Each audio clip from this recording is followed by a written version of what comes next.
It's exclusive. Now, let's see. Let's see. Okay. Maybe we're back. Same as before. Still bad. Still bad. It's hard. Okay. This is tricky because I don't know what I'm fixing. Right? I can fix a thing here. Let me literally just get it up over here. Cause this is I can hear it now. I can hear it on yours. Yeah, it really does sound like the audio bitrate is quite low. Like it's still using the internal microphone. But it's I know. Like what am I supposed to do about that? I don't know. Let me poke around in OBS.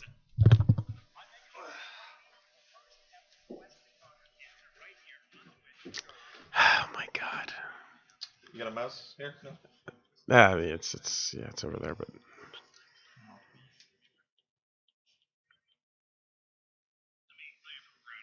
Do you have a separate audio source? That goes in what? okay, there we go. I hear that. All right. Let's see if we do Big Live settings and Big Live advanced audio properties, and no, that's all the same. There's nothing in there that's a device that shouldn't be used. So you use a cable, right? And everything definitely that's mixer. Like headphones is all good right now. So then the only other option would be settings, and then No, that's not gonna. You don't want that either. Sample rate. No, 44 is what you want. I mean, did it choose some? Did it configure to a setting based on the wrong mic previously, So, and now it's just sticking to that? Can I see the Can it be Twitch? the sound settings? Like in for the PC. Oh yeah, the other thing that turns on all the time, right? The auto fucking bullshit. Oh, the other thing, enhancements. Noise suppression. Every time. You mook.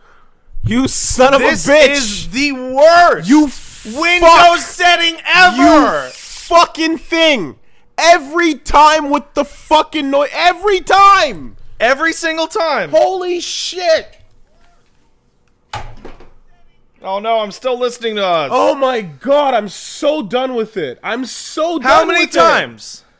Literally every A dozen times? More? Every time Windows forces a bullshit update on you, It turns that back on. it turns it back on. It turns on the other fucking thing. And you know what? You can't turn off the updates. No, because you need them because security and shit. But even if you wanted to just be like, no, my computer's working, it's fine now. But also now you actually literally just can't turn the updates off. Like that's the thing. It's like just the status of my computer is now fine.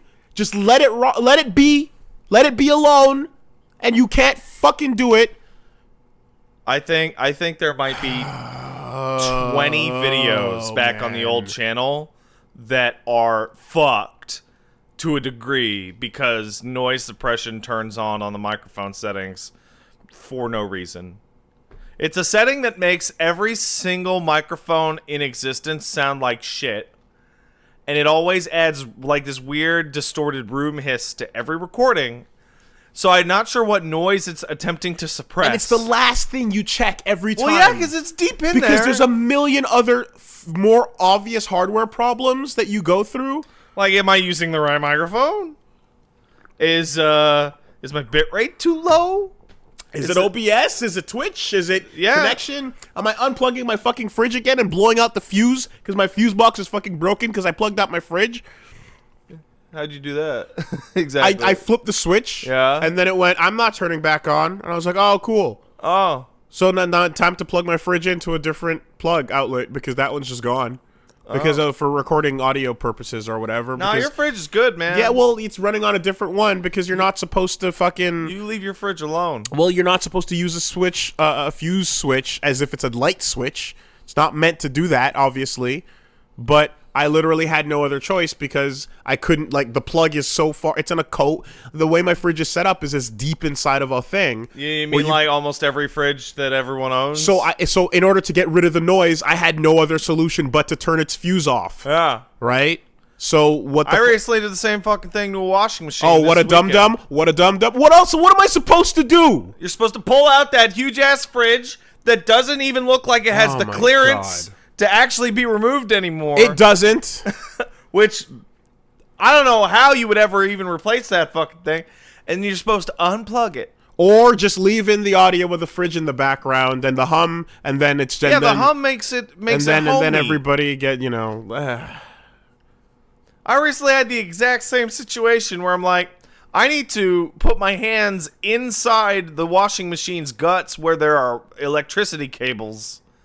And Paige is like, you have to unplug it. I'm like, Paige, this thing might weigh like 800 pounds. I'm not moving it. Even if I get another person over here, we're not moving it. I'm just going to flip the fucking fuse. She's like, but what about electric? I'm like, no, just flip your fuse to turn off the room. And then it will be safe. And as I'm here, sitting here, sounding clear, I did not die. Our houses are not an office. Yeah. Well, yeah, it is now. Yeah, but... My living room is a fucking battle zone of cables right now. I mean, you think about anyone who has their shit soundproofed, like Lil V, when he records, he has a proper room where shit's soundproofed. Yeah, any proper audio shit. man Anyone who's not fucking amateur hour has that shit on the walls and is not recording in open air. I don't know. I think these microphones do a really good job. They do a fantastic job the open otherwise, but you know what doesn't do a fucking fantastic job? Windows. Just let me stop. Let me fucking stop. The computer works. Don't keep resetting it. Oh no, fuck, when do you want your update? I don't. No, that's not an acceptable answer. The answer is either now or I'm going to bug you later. And then you literally see a prompt after rejecting it like 4 times where it says, hey, we know we're bugging you, but you really need these updates, though. And it's just this stupid fucking home thing. You know what? We have to update it from home. All right? If I set it to pro, yeah, then it's not going to... Then I'm... Yeah, it's like... Then it fucking leaves you alone, right? It's like there are important updates, which are security ones, so people don't steal your butt pictures. That's got to be it. That's got to be it. But can I not just have the security updates? Oh, you can steal my butt pictures. I don't mind the butt. Oh, that's weird. Yeah, that's it's all right. I'm pretty proud of my posterior.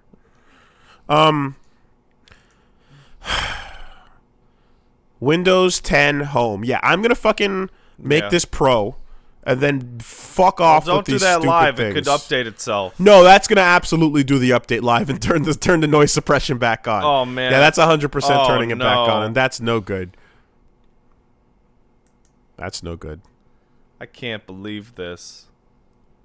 When it's like that British kid with the fucking bandana. It's like, oh, fuck, I can't believe you've done this. But, like, the person who punched him is Windows, and we're the kid.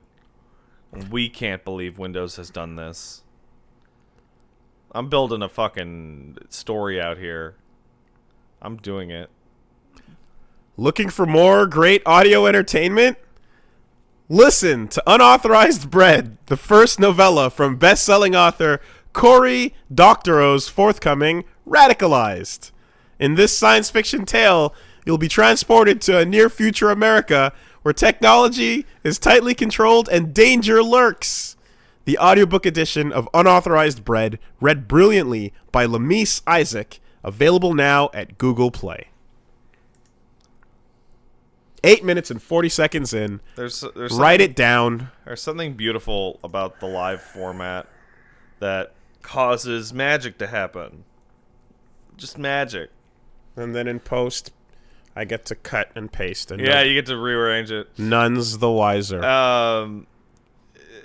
It's just like, if this was a purely pre-recorded section that had no live component, you would instead just load it. It was like, wow, they sound really frustrated when they started the podcast. Wonder what happened. Who pissed in their coffee? Oh, my God. Microsoft did. Like 12 times now. Over the years, and they refuse. They refuse. That happened to me. Keep it in, coward. No, I have to keep it in. It's a fucking spot. It's a read. Of course it's staying in. It has to It has to go at the beginning. When I said it cut and paste, I meant I was going to cut it out of where you just heard it and put it at the beginning because that's where it goes. That's where it goes. Do you not understand how this works? That's what makes the podcast What are you go. talking about? It's the gasoline that you put in your podcast car. You know that? Fuck the old we're not going to acknowledge chat bullshit. Oh, it's too late. New podcast, new show. Oh, no. Chat can get called out live on the fucking air. No one gives a shit.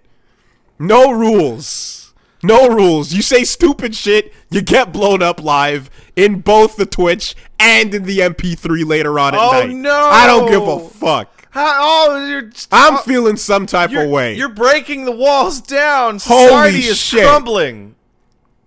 How could you be like this? Don't come at me with stupid shit. Dumb, don't use the fucking fridge like that. What choice? It's what choice? Fridge. What do you want decent quality audio or not? Was a man to be eating nothing but lukewarm food? Fuck. Like this is like nah. Oh my Gru drink over there must now be room temperature, lukewarm. Making decisions for the quality of the product I am trying to deliver on a daily basis, and motherfuckers are just anyway. I recently, people who watch my stream probably remember this, but like, I want to say 6 months ago, maybe a year ago, I want to say that fucking suppression thing turned on mid-stream. Like it just kicked on. Wow. Because all of a sudden, the same microphones we use here just sounded like fucking shit.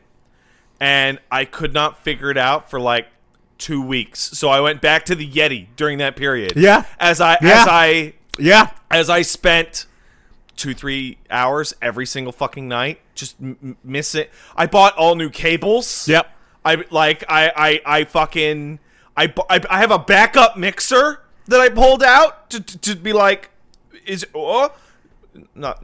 And it's it's this little checkbox in this and that's the thing, right? Like if your mixer just remember when our mixer takes a shit? Yeah, and it just goes. And it's like, okay, we use this thing a lot. Fair enough, time for right? it to die. Or I come in on a fucking Sunday and I get a screwdriver out and I literally rip it apart like a car and spray and wipe every single component down and put the fucking thing back together, right? Because that's like, like there's mechanical parts, you know.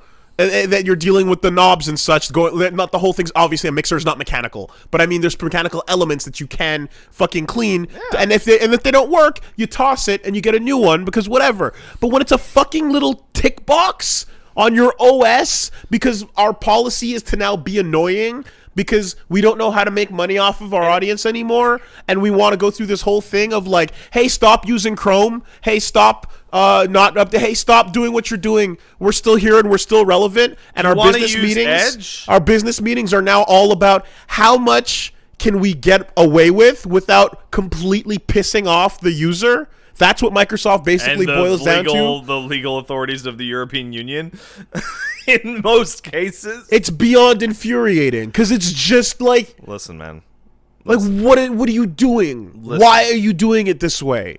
I don't think you understand, but the tribe knows, and the tribe provides for solutions. It's almost as if every time they fuck up with a second year OS, like with the Vistas and the 2001s and the in-betweeners, you know what I mean? I feel like Vista got a lot of hate, but boy, people don't remember 2000. No one remembers ME. No one fucking remembers that ME. Was so bad. Yeah, right? That's what I'm saying. Like all those fucking in-between years, right? It's almost as if like, okay, we finally got past it. And you know what? The whole thing where we're going to try to shove Metro down your throat, you got past that too, because everyone figured out a way how to keep it looking like a normal desktop, and then you go and you download fucking classic shell, and then you got a normal start menu, and then it's like, okay, well, we're just gonna keep running our bullshit in the background. Is that okay? And you're like, yeah, well, it's not, but you know what? Fuck it. I don't care, because I can dress you up the way I want you. Eventually, the performance overhead on whatever I have in here is gonna be so high that it is not even. You can show up and say, hey, I'm like, I don't give a fuck, and I'm just gonna cover I'm gonna put the dress on, and I'm like, this is you now. Yeah. I want you to wear this dress. This is the dress that I'm familiar with. This is what I want, Yeah. and you're gonna keep wearing it. Bugs and they're Bunny, like, you're not oh, allowed but to I'm take not. the No, wig off at the end no, of the scene. I don't give a fuck, right? No. So you can continue to try and be like, hey, I Metro though. I got the new shit in the bag. I'm like, no, I don't give a fuck. You're wearing the dress. Maybe right? it's because I'm not a young person or whatever, but I legitimately never was able to parse or understand the Metro interface. Like, I don't understand what... It's made for iPads, and it's made for fucking tablets. Well, excuse me. If I say iPads, that's a competing fucking product. I mean, it's made for the Surface. It's made for the Surface. If you go out and buy your fucking Surface. Which, by the way, I have a Surface. I gave it to my dad. I like that device. Oh, don't forget your Windows Phone. It's made for your Windows Phone. Have you ever used a Windows Phone? My pal Fuggins had a Windows phone. It's fucking terrible. I used it And- for like a minute because it had stylish menus that I thought looked pretty. That is probably the same reason he picked it up, and it was like he couldn't get away from that fucking phone fast enough. It was a nightmare. It was anyway. So, and I mean, yes, I know it's. I'm sorry. It is insanely hyperbolic to say that a magical smartphone brick device that I'm carrying that's holding the future in my pocket is a nightmare. That's insane. That's a Whatever, ridiculous thing to say. But the point is compared to what we all had at the time, this thing was a step backwards in all sorts of convenience and productivity. Let me And ask that's you what a I'm kind of question. getting at here. I'm getting at the fact that we got past your Metro bullshit, and now we're on 10 where people are like, okay, it's fine, it works. It's normal. Okay, it's fine. It's a big old air quotes normal OS. It's doing what it's got to do, right? And you're like, great. Now all you have to do is keep it that way, but you can't because you're so fucking meddling that you just have to keep going, yeah, but what do we keep fucking with it though? But what do we just but like, no, but it's fine. It's like, okay. But then like maybe like 3 months later, they're like, oh, but no, we're gonna go fuck you. And you just can't leave it alone. So it reminds, you have to keep fucking meddling with it. It reminds me of a while ago. I remember like I keep somewhat up to date on PC articles that talk about like the future of Windows and what they're trying to do with their business platforms. And it's like, oh, they want to get Metro because the push to iPads and tablets and desktop computers aren't making the money they used to anymore. And all I can think of is like, you're running the de facto operating system of what must be like, let's give it the most conservative 60% of the world's computing devices, right? How is selling that license for like, I don't know, what is it, $100 each? Somehow not profitable, or like it's like saying that, oh, I can't make a profit on gasoline anymore. Huh? But cars use gasoline. And there are cars everywhere. I have a moment, and it happens. You know what? It used to happen way more often, right? When I didn't turn off all these fucking updates, right? And I remember, and you guys used to get on my case about it a lot more, but I didn't give a shit because I'm like, I know the past I came from before you guys, when every time the computer would do its thing, I would go home and come back to a brick. Yeah. And I'd have to fucking spread it out and fucking pull a Serial Experiments lane on my floor and just rebuild it piece by piece until I figured what the problem was, right? And then do the same thing for the software once the hardware was sorted. And I did that so many times, and I got so fucking frustrated by that process that I just said, fuck updates. If I get it working, it'll go until it goes, and I'll deal with the lower frequency of problems that comes from letting it stay static than the one that comes from your new experimental bullshit that's not working, right? And every time that problem would happen, and every time my hardware would explode in that way, or the OS, because it would be like, whenever it's a hardware problem, like I said, it's not as frustrating because I'd be like, yeah, I get it. You gotta turn it on. It doesn't turn on, and you're like, okay, something exploded. Right, that fan's been spinning for a while. The memory went bad. Right, whatever, I salute the spin. You did it for a while, no problem. But when the software does its thing, I fucking have a moment where I just kind of look out the window for a while and I go, you know, people always tell me about this Linux. You know? They do. They always talk about it. Yeah. And as time went on, that became less and less of a thought. Yeah. And I've kind of solved the problem by having less and less of these moments. But right now is one of those ones where you're just like, okay, hold on, let me think here. OBS, Audacity, some kind of browser, gotta get Premiere and Photoshop, So let me ask you. and then like audio conversion software.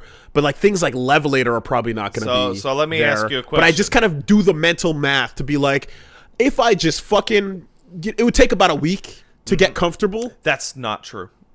with the basics. No, here's the thing. Have you used Linux personally? Not really. Because back when the Ubuntu, But I know there's Lindos. when the Ubuntu craze Yeah. was ongoing, Yeah. I was like, yeah, fuck it, I'll throw a Ubuntu partition on my fucking drive. I'll see what's up. And Linux is pretty slick. I Yeah. like its multi-desktop stuff and stuff like that. But the main problem with Linux, and it is infuriating because it is tied to the issue we are having right now, which is Windows will often do things for you, right? Now, most of the time you don't notice. Occasionally it will say, hey man, let me fix your mic for you. And you're like, no, stop! I'm a power user with the audio settings of this device. Do not fuck with that. The problem is that you are not actually a power user on every aspect of your PC, and Linux expects you to be. At least from my experience. I loaded up Ubuntu and then spent a full day attempting to install video card drivers. I'm not afraid of a command prompt. Okay, well, if you're not afraid of a command prompt I started there. and learning that, I started That. there. That was my original PC days. Was fucking Dawsoning. yeah, same here. CD You know? dot all that shit. But But- and then it's like, yeah, okay, go with an Apple. Yeah, okay, sure. You could go that route, and that'll No. be static, and that'll be what it needs to be for the most part. But like also if you ever need it, like if you want to switch parts out or whatever the fuck, or go down that road, then it's not for that, right? It's not. So- You don't really get. Maybe it is now, but from my old fucking dinosaur knowledge, when you bought any form of thing that ran iOS, you were getting it in a more or less static shape, Yeah. and you were not going to be updating parts so piece by piece. the mental image I always had Maybe that's wrong now. was that Windows was a pickup truck, and it's your dad's pickup. And okay, you know what? I think the carburetor's fucked right. So you go in the engine, you tinker around, you have somewhat mechanical, so you can fix it, right? Linux is a fucking box car with a fucking spoiler on it that you rigged up with a nitrous. And Apple is some luxury car that it stops working and it doesn't make any noise anymore. And you go, how do I fix this? And they go, take it to the dealer. And they go, well, how do I fix it? Yeah, And they say, you don't. yeah. I have, in my personal experience with Apple, which has been limited, when you do encounter a technical issue, the lack of actual control you will have to fix that is way worse than Yeah. what we dealt with here, because they don't want to surface any of those buttons to you. Yeah, and the problem is I mean, like way back when, I had a lot of, I feel like I had a lot of people I knew, even like neighbors or just friends and whatnot, that were all sort of equally as well versed in, like, I could call someone up and ask questions about whatever Yeah. I'm trying to fix, because they all had the same type of deal Mm-hmm. going on. Nowadays, it's very easy to be be on your third or fourth computer and not at all ever have to think about any of this stuff. So I imagine a lot of people now, like, the only people that are kind of learning this are people that have an interest in it. I have seen the creation of what I would call the young old computer user, Sure. whom I will point at Paige, aka Peach Saliva, as, where my laptop's really slow. Well, okay, let's load it up and look at it. Yeah. Okay, what are all those pop-ups? What are those? I don't know. I just click X every time it loads up to make them go away. Yeah. And I'm like, yeah. but It's like, like- you're the same as. I'm like, you grew up during this era. yeah, you're the same as But Granddad, you used Apple products your whole life. and that was always fine. So for you. Yeah. your computer experience is, well, I want to look at the thing. Boop, Yeah. boop. And the kids now with the iPads and the tablets and all that shit, they ain't gonna know nothing. Yeah. No, Right? there's the Steph era where it's like, is there a problem? Yeah, okay, reinstall Windows.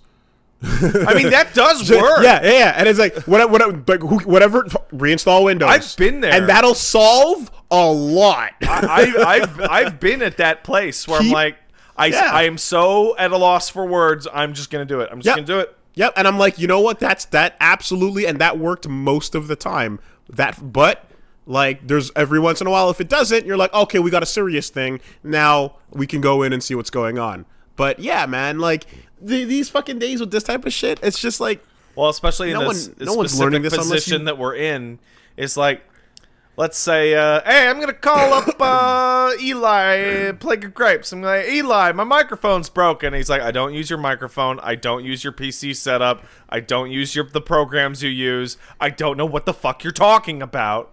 Oh, well, okay. There's no advice there. Yeah. All right. I'm gonna Google.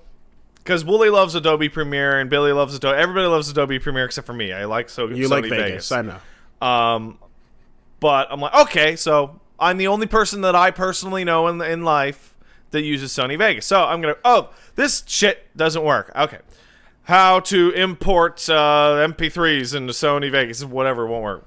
All right, here's a thread from 2015 where a guy goes, I don't know how to do it. It won't work.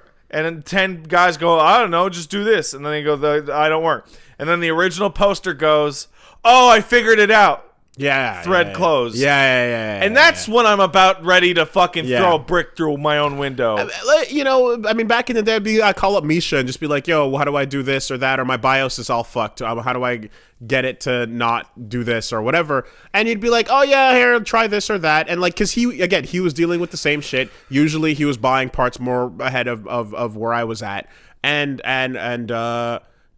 people were, again, you learned how to use that because you had to. Because when things went wrong, your computer was not going to work. And your fucking parents weren't going to sit there and try to fix that. Or occasionally you tried to tinker with it and you broke it yourself. There's that. And then you were like, I have to fix this, but before my parents realized that I completely fucked the computer up. Yeah, there's that. That's motivation. Nowadays, at least there is, yo, YouTube, what the fuck am I doing? And then you might get something like, hey, yeah, here's the tutorial. What's up, guys?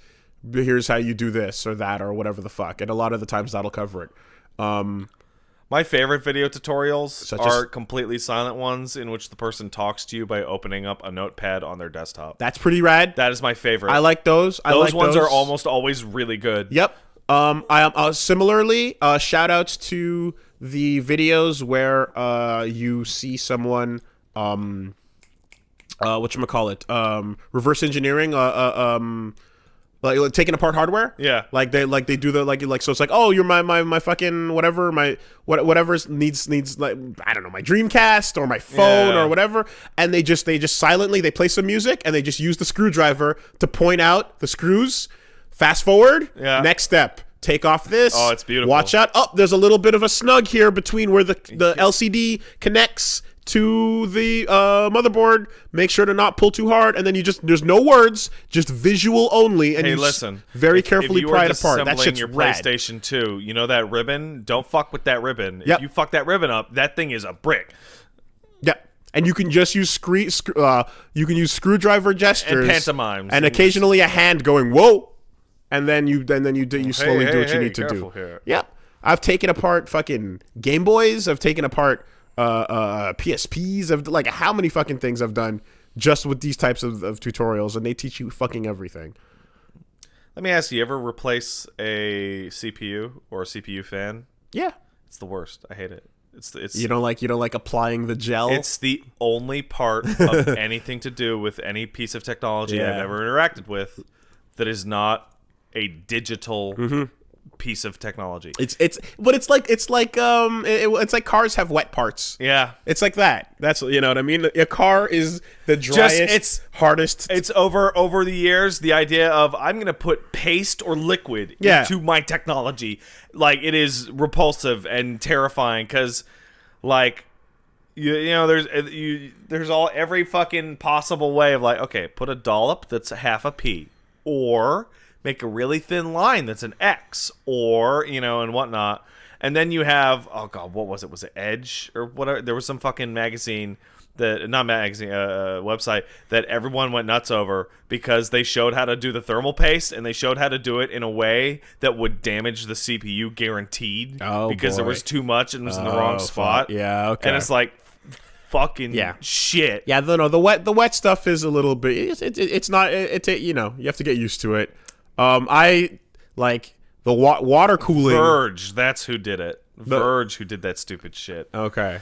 Like when the water cooling system fucking entered this house, I was like, man, that's that was big worry, big panic, not sure how to do what with that, and that I to this day I still completely don't really know, but I kind of get it a bit more now. The thing about water cooling is that it's entirely contained, and there's no way for the water to actually get out unless you stab it with a knife. It's all exactly right, and I didn't know that. It just exists to cool a copper plate. I didn't know that, and when I was first introduced to it, I thought it was like, wait, no, inside your tower there is liquid, and you are dunking everything. Now you want to go liquid. hard, you can do the fucking oil treatment with your PC, which is exactly what you're describing, and you dunk your entire PC into oil. Wow, and the parts stay cooler because it's inside. Oh yeah, well, oil's non-conductive as shit. Wow. So like that's gonna stay fucking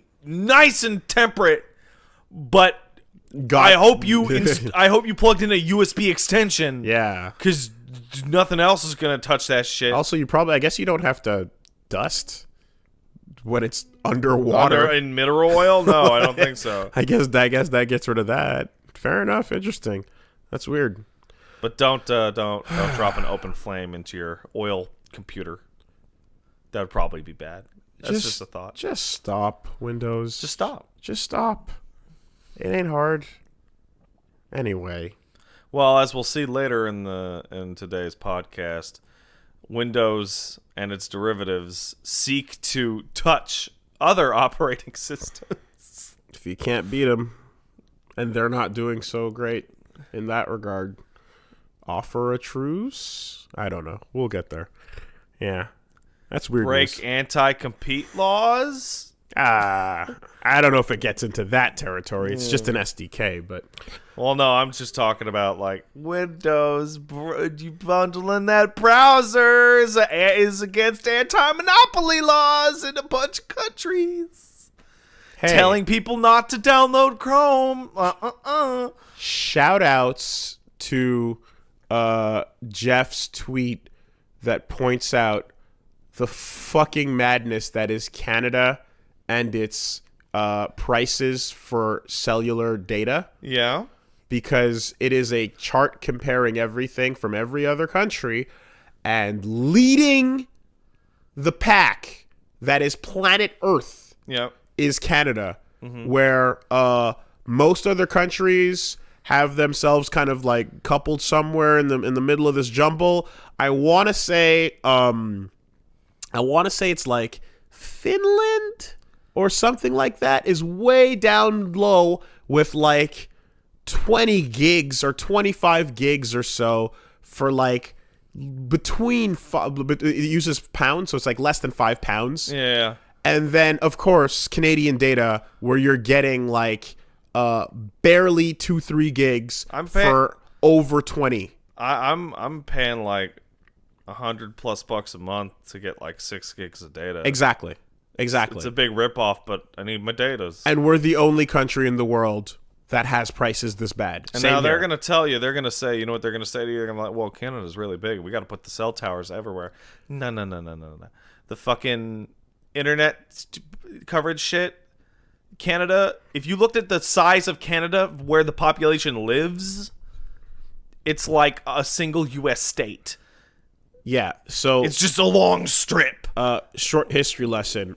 I don't know how many other countries this applies to, but for us...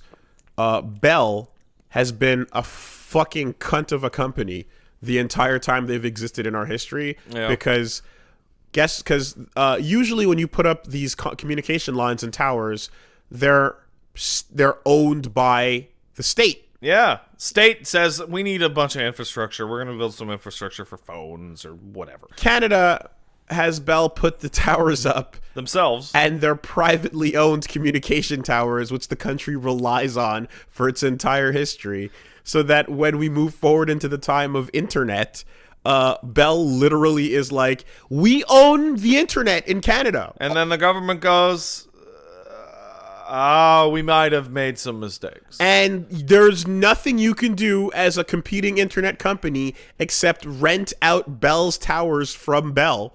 Which is, so that's the weirdest thing. In realizing they had, the government had essentially created its own privately owned monopoly, they said, okay, Bell, here's what you're going to do. We're going to force you to rent out your own lines to your competitors at cost.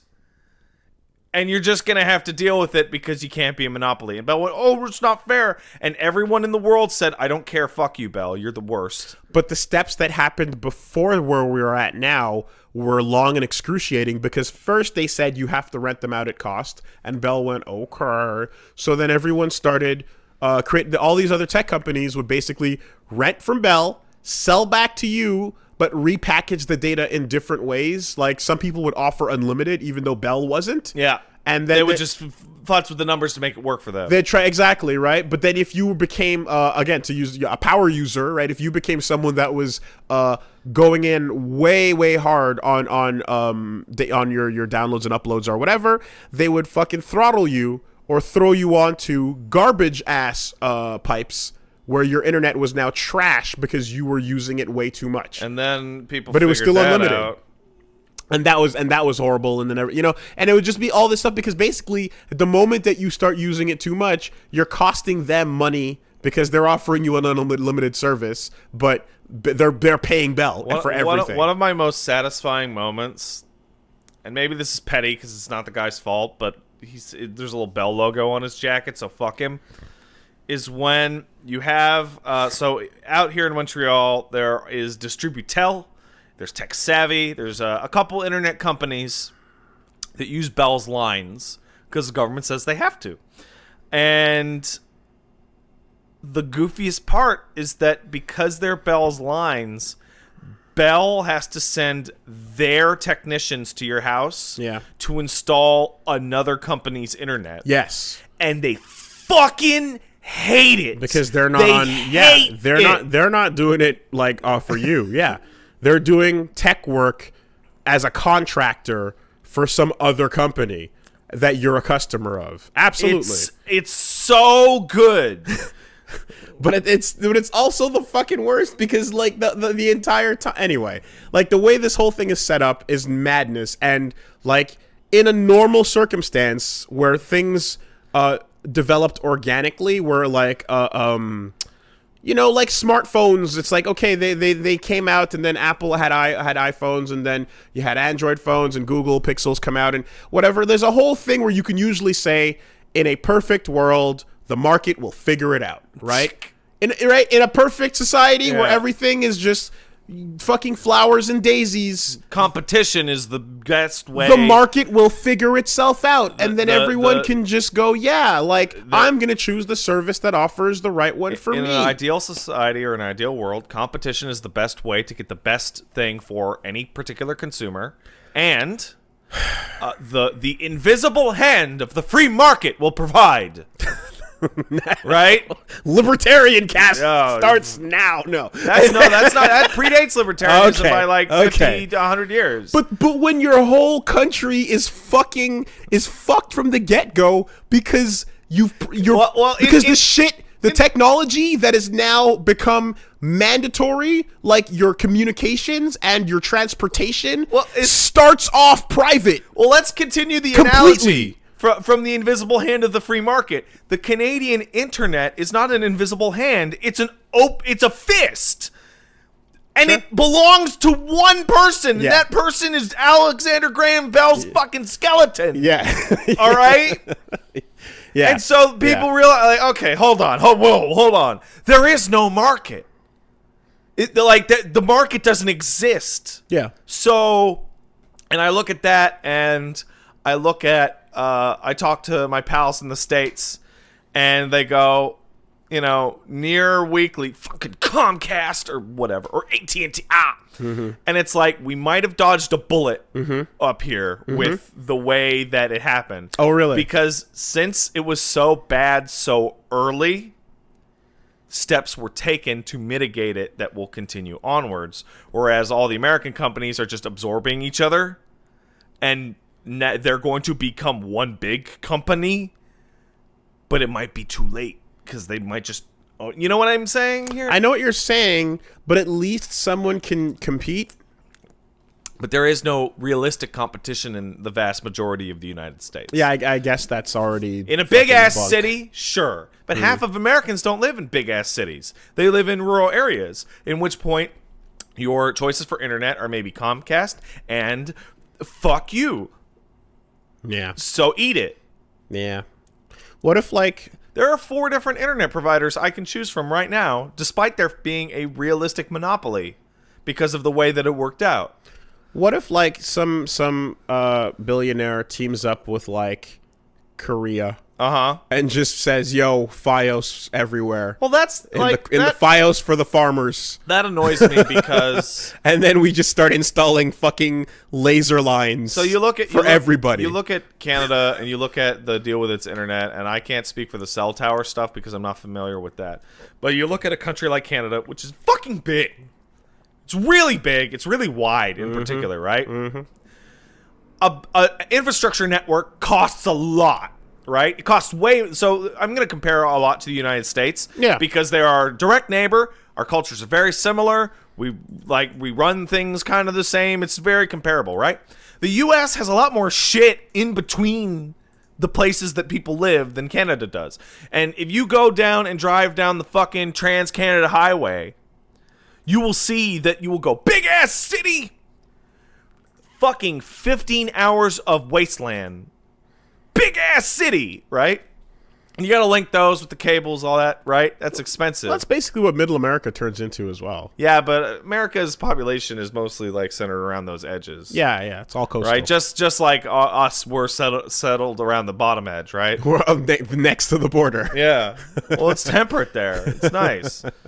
And like the one company owns it, and it's fucking goofy. You look at Korea, you look at fucking Japan, you look at the places that have the radio. Yes, we're talking. It's a 1/1000th increase in population density. So yeah, you know what? Fast internet, no problem. Of course, because you're fucking whatchamacallit, your square footing. I mean, we went to Japan, right? No, I mean not together, but like we were there. We had those fucking cheap ass bricks that were the Wi-Fi machines that were in some cases faster than internet you could get at home. Like, this is amazing. Well, that's because that internet tower only has to cover a fucking 10-mile radius. Yeah, because they're everywhere. Because there's so many people that it would serve. Yeah, no. In both cases, it's just like we have less land mass, so therefore we can make it work so much better within this smaller concentrate the internet juice. It's fucking awesome that's able to work out in that way. Sucks that we have it set up the way we do, but regardless, our country's big. That's cool. Yeah, we're number 3. Wait, who's number 2? I forget, but I thought we were number 2. I remember being taught that we were number 3. Unless that was pre-USSR. Well, yeah, I mean, USSR doesn't count. That country doesn't exist anymore. In which case, biggest. We're number 2. Okay. Yeah, because Russia's fucking big. Okay. Still. Okay, we're number 2 then. Yeah. Even after the. So I learned that fact when the USSR still existed. So you must have learned that stuff in 1989 when you were 3 years old. Or whatever the fuck. Okay. So we're number 2 now. Cool. Yeah. Great. But yeah. And none of it is used because we're all huddled down south. No, none of it's used up north. That's where we gave the Inuit. Yeah. Little Canadian joke for no one. We have a territory called Nunavut. Yeah, but then there's a place called Yellowknife. That's a cool name. That's us, right? That's Yukon. Yeah. Okay. Yukon. Yeah. Oh my god, dude! I found out the craziest fucking thing. You think Northwest Territories is ever going to get a real name? Because Well, the fact that sounds it's, like a project name. the in fact development. that it's not Northwest fucking pisses me off. when Right? are you going to update the project name with a real name? When are you going to be version 1? All right. So Anyway. no, you know what blows my mind? I was talking to Paige about this. She was on one of those threads of like stupid shit I believed until 2 minutes ago. Right? It's like, oh no, I thought that this meant that, and someone posted, it's like, oh, it took me forever to realize that Alaska isn't just in the middle of the ocean. Oh god. And I went, what? What the fuck are you talking? She's like, no. Because no. when She's like, they look at look- this, yeah. and she shows me a map of the U.S. and it's floating. and Alaska and Hawaii are just floating in the ocean. Okay, yeah. That's dumb. But here's also why you're still stupid. Because anytime you see a line on something, you know that that's bordering territory. No natural occurring... like, the fact that Wyoming is a fucking square does not mean that nature decided that. You know? So Yeah, that... Manitoba was decided by the Lord Yeah. to be that weird rectangle. Like, the edge of Alaska should give that away. Like, anyway. But, like... Yeah. And I'm like, but why doesn't a U.S. map just, like... Do the U.S. and the states are all colored, and then Canada's in, like, gray, and then you have... It's just like, I don't know. It's fucking... Do you think if Kanye's son moves up here, he'll become the lord of that province? I'm... What? He'll take over? Fully confused. Kanye West Yes. Has Got it. Know that person. has a son. Yes. His son has a name. All right. The name of the son is North. That's fine. Therefore, the son's name is Northwest. Now, with this new information, let's rewind and revisit the joke. All right. This joke sucks. I hate this joke. Can you hear that? Yeah. I don't know if they can. Yeah. All right. That. Daughter. Kanye has a daughter, not a son. Whatever. He is a child person. Daughter, says chat. Daughter. Yes, daughter. All right. I'm not up to date on my hip hop progeny. I apparently am not as well. Forgive me. You know what's great? DMX got out of jail I'm glad I didn't know that. on the same day that Resident Evil 2 came out, and X Gone Give It To You memes had a massive resurgence. Good for you, DMX. Yeah. Don't go back to jail. No. Pay your taxes, and don't make weird deals with strangers in parking lots of 7-Elevens. Well, I heard that he had an impromptu concert at a TGIF. It's not TGF. It's some fancy, like, ballroom-looking fucking place. I watched some of it. It's weird. It's really bizarre. Oh, well, then it was just, yeah. Then it was misreported to me, but I heard that he had a concert somewhere, and that was a thing. Yeah, it looks like he's performing at, like, a high school prom. Oh, I didn't see the footage of it. I just Yeah, heard. it's wild. Okay. He looks good for a guy who just got out of prison again. I mean, it was only for a year this time, Oh, was? as far as I knew. I thought he got out early because he played tripping for the judge. Maybe it would have been that time. I think he might have been in there for like multiple things. What about Wesley Snipes? Can he play like Blade for the judge? Yeah, they're gonna show him the part where he won't open his fucking eyes, so they had to CG some bullshit onto him, and the judge is gonna be like 10 extra years for that crap. But what if he shows him the Lamagra fight, and then he's like, "Oh fuck, Yeah, Wesley's that's a pretty badass." cool. That's pretty dope. Yeah, that's definitely gonna pick up, and there's nothing we can do about it. Well, because that's the nature of recording in a human location. where people live and have lives. Yeah. Yeah. I mean, say we were recording at my house. You know what happens every now and then? Yeah. Like, you know. Yeah, that's true. And he's cute and all, but he can get mad. Yeah, that happens here too. But then I'm like, "Hey, Steph, get out of here." Oh no, shit. So there's a fucking Stamper video. What's it called? Fucking it's puppet something. It's with puppets. And it's two shitty puppets, and he does this grandma voice Wes, Yeah. you playing with your jaws again? And it might, like, it's... That man is a treasure. He good. All right. Should we start the podcast? I guess we should. Cue the anthem. Is that a joke?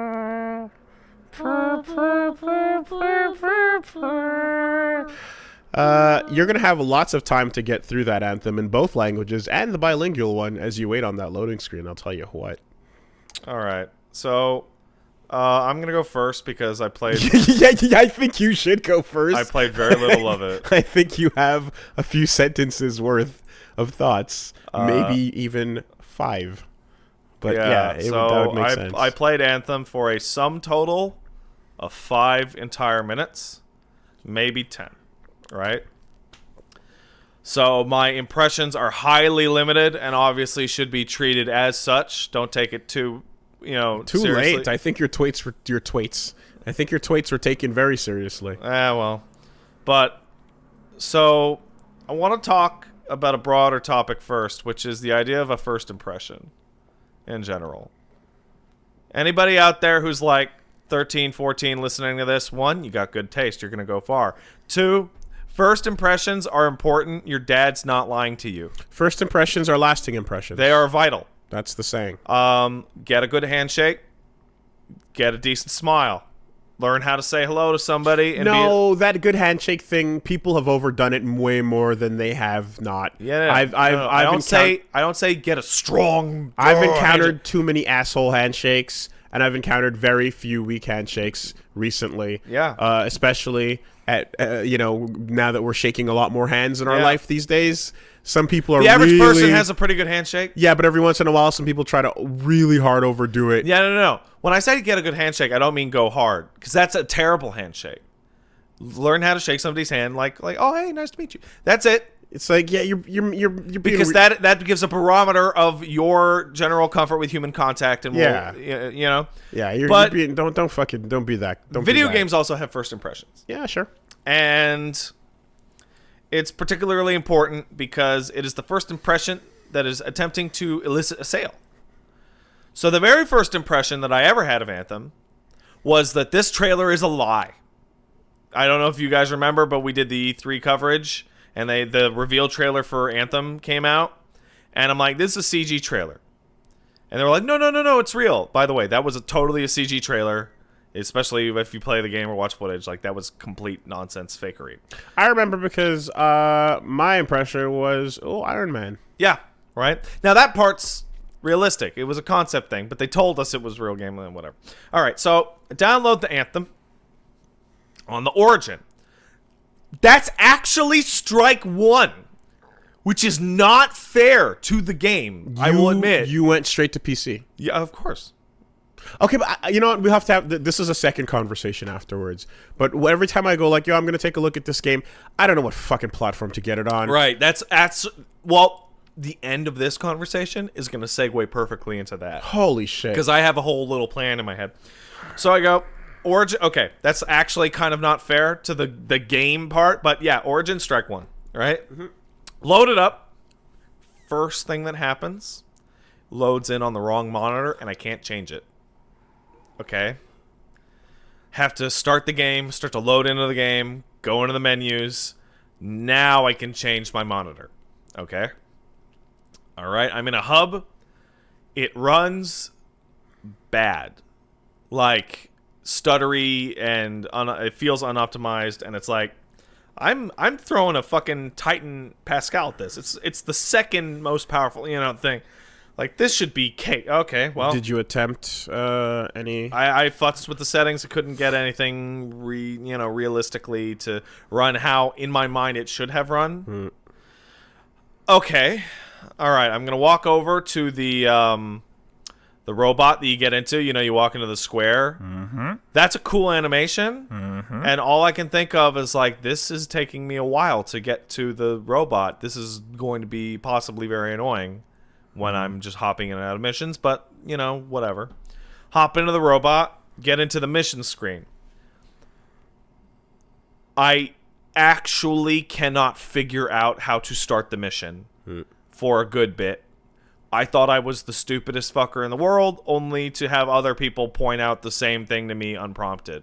The menus that I was dealing with are just poor UI's overall. bad.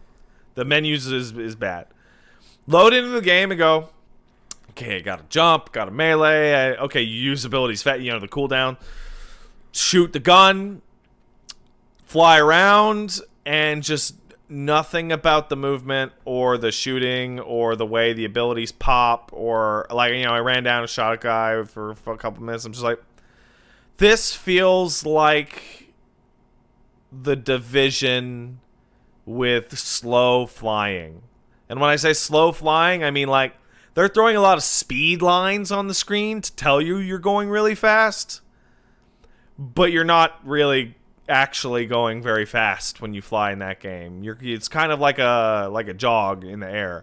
It feels about the same speed as like a Final Fantasy 14 flying mount. It just made me feel like, this is kind of slow and kind of stiff. And I just had this moment of like, nah. Like, this is all these little pieces were bad first impressions, and then I got to it and it felt okay. So I was like, yeah. No, I'm gonna pass. So your flying speed is faster than your sprint or your jet sprint or whatever, because you can see that on ground you're not going to keep up with somebody by sprinting after them. So you know for sure that it is faster. It is in fact faster, but it doesn't appear to actually be fast. If that makes any sense.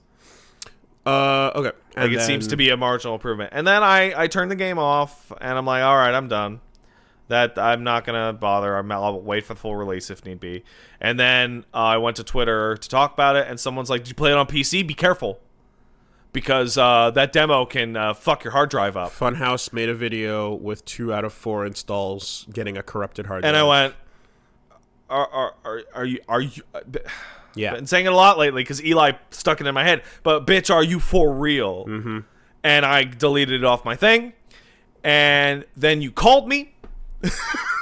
About half an hour after that, asking me, "Hey Pat, you were talking about Anthem. You wanted it?" I'm like, "Nah." Mm-hmm. And then you put up a poll that said, "Where should I play this?" And it was overwhelmingly told and this you was on PS4. before any of that news hit me. Yeah, it didn't hit you, but you put it up, and it was like 70%. Like put it on the PS4, and then you played it on PS4. Yeah.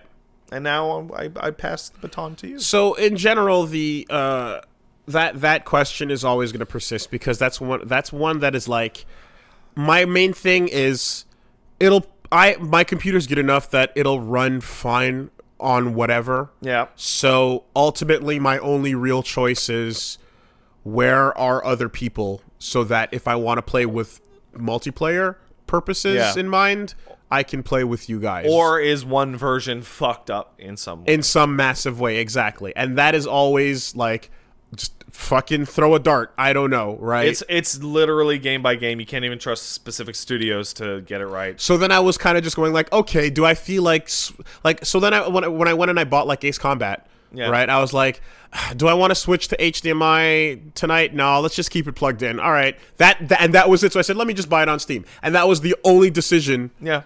Behind like, oh, let me just get it there or not, because for the most part it's like, yeah, sure. Yeah. But and then it's sometimes people are like, oh no, I have it on PS4 and stuff, and I'm like, fuck, all right. Well, so anyway, that's going to continue to be a thing, and I guess I don't want to put a poll out every fucking time for every game. Save yourself the trouble and just hit me a tweet, because I follow all that stuff religiously. Okay. I love version differences, and I love finding out what the differences are.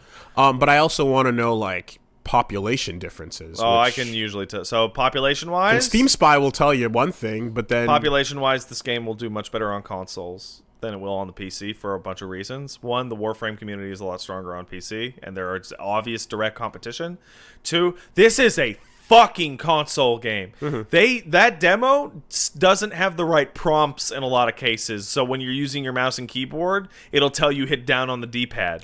No, and you're it's just every time I go to like load up like a fighting game or something on Tuesdays, and like I'm like, yeah, we're gonna be on PS4. And then like a couple of comments are like, oh, I don't have a PS4. Sorry, I can't play with you. Play fighting games on PS4. And then I go, well, fuck. Particularly if they're anime fighting games. I know, but that happens like infrequently, but frequently enough that I go, oh man, I just assume everyone had a PS4 and they don't. Yeah, and it's like I buy every fighting game that I care about on the PC as well, but then I play them on PS4 because that's where people play the fucking game. Yeah, because PS4 is where fighting games go to live. So I installed it on PS4 and I booted it up, and the first thing I noticed was that the loading was very, very difficult. Yeah, I popped in your stream every now and then. I caught loading screens quite often, actually. Yeah. So there's that. I mean, I'll just like I'll give you the TLDR of it. Yeah. Is the game's all right. That's my big takeaway as well. It's like this is fine. It's Overwatch with flight in third person, with like in terms of like using your cooldowns and abilities, and then your gun is kind of just what you do while you're waiting for your cooldowns to come back. Yeah, I see cooldowns are really powerful. Right. That's you're using your abilities, and then while you're waiting on the cooldown, that's what your gun is for. Blah blah. Yeah. And then you use your ult, you know, and that's but you have the flight and whatnot going on. The entire fucking hub can go. Please go. It's like I follow a YouTuber called Quiet Shy. She's the Warframe community lady. Basically, makes a lot of funny videos. Got a robot voice, and she put a video out about Anthem that was pretty. It was poking a lot of fun at it. Yeah. But the main thing is like, holy shit! You actually go back to the hub every time. That's insane. So that's fucking crazy. Thankfully, it seems like you can run. And it seems like I heard that there's a rumor that sprinting will be in the final build for the hub. Yeah, and two, from the getting into the javelin, you can then go to the forge, which is all I'm ever gonna need. Sure, but like that's. But then you have to get out to go do your cutscene. Like I saw to go talk to your timer guy. On it. It's like Warframe and Destiny are the two games that are obviously going to be compared here, and those are 10 seconds to get into a mission from the menu. Like and here it's like it took me a minute plus to find the fucking javelin. So yeah, and I was like, what the? And I had that brief like 5 minutes of like, should I go talk to some of these people? And I was like, no. Also, they don't have their things on anyway. But then then the cutscenes kind of started, and I went, oh no, I don't want any of this. I just want to feel the robot. Yeah. And that was another thing too, was the way the tutorial kind of came at you was just a bunch of paragraphs that were just like, oh my god, like this is not.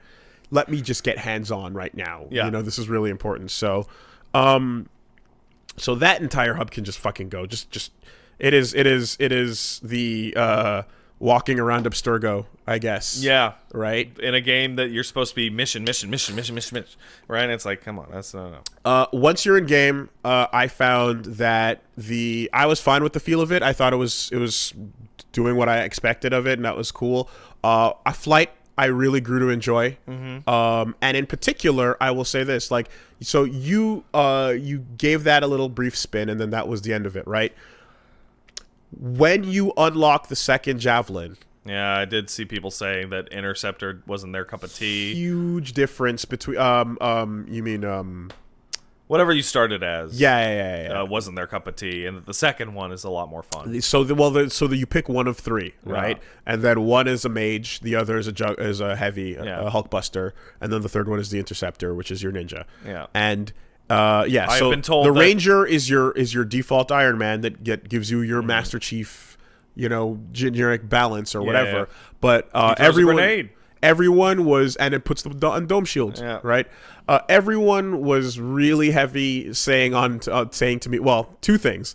The thing I was getting the most on Twitter was, don't play the game, don't, just stop, abort. And I was like, okay.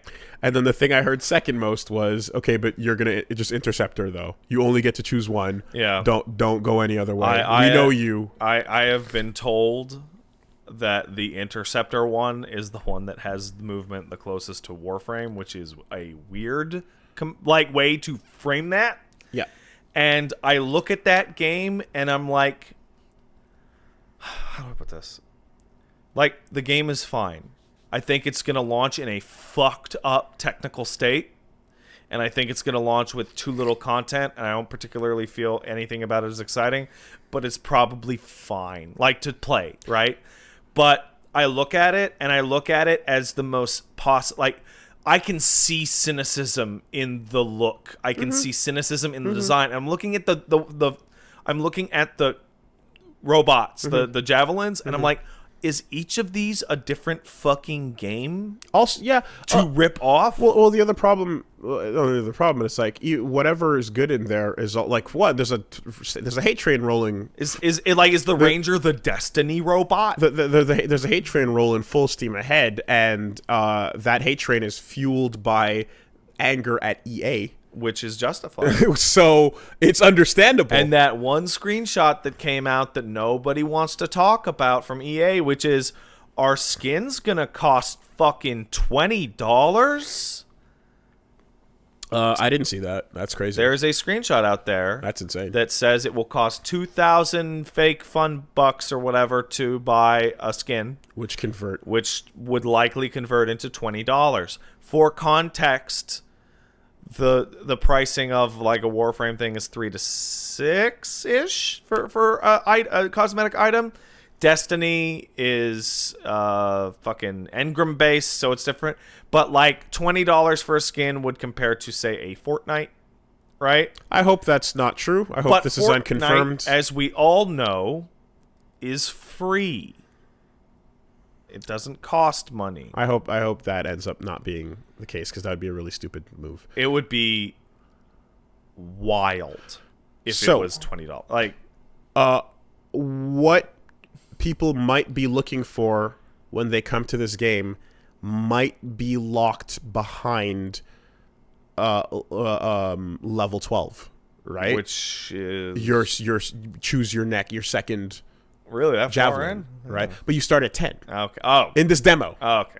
But I'm assuming you start at fucking 1 when the game starts, right? Yeah. The demo starts you at 10. But like, all this to say that like, if the Ranger's not cutting it for you, some people might not even get to the point that they get to experience whatever else they're looking for. The fun one, or whatever. Yeah, well, because for me, the Interceptor was okay. Here we go. What's the deal? Is it a lot faster? Here we go. Yeah. Okay, so Interceptor is way faster, and it puts your entire emphasis on movement, because triple jump, triple dash. Yep. Okay. Yep. All right. Right? Use as liberally as you would. Also, sprinting and doing those things. Okay. Your shield is tied to, like, you could, in your Ranger you can put the protection up and you can just wait and hide or whatever. As an Interceptor, your shield is tied to your speed. Okay. So when your shield is low, move fast and it comes back. Cool. That's actually a really cool idea. It is, because then you have to ninja to get your defense back up, right? So that big old crazy Genji feeling is going on. Then you have flight in the midst of that level of air control, and then you're also everyone melees with that big uppercut and then the big death from above. Yeah.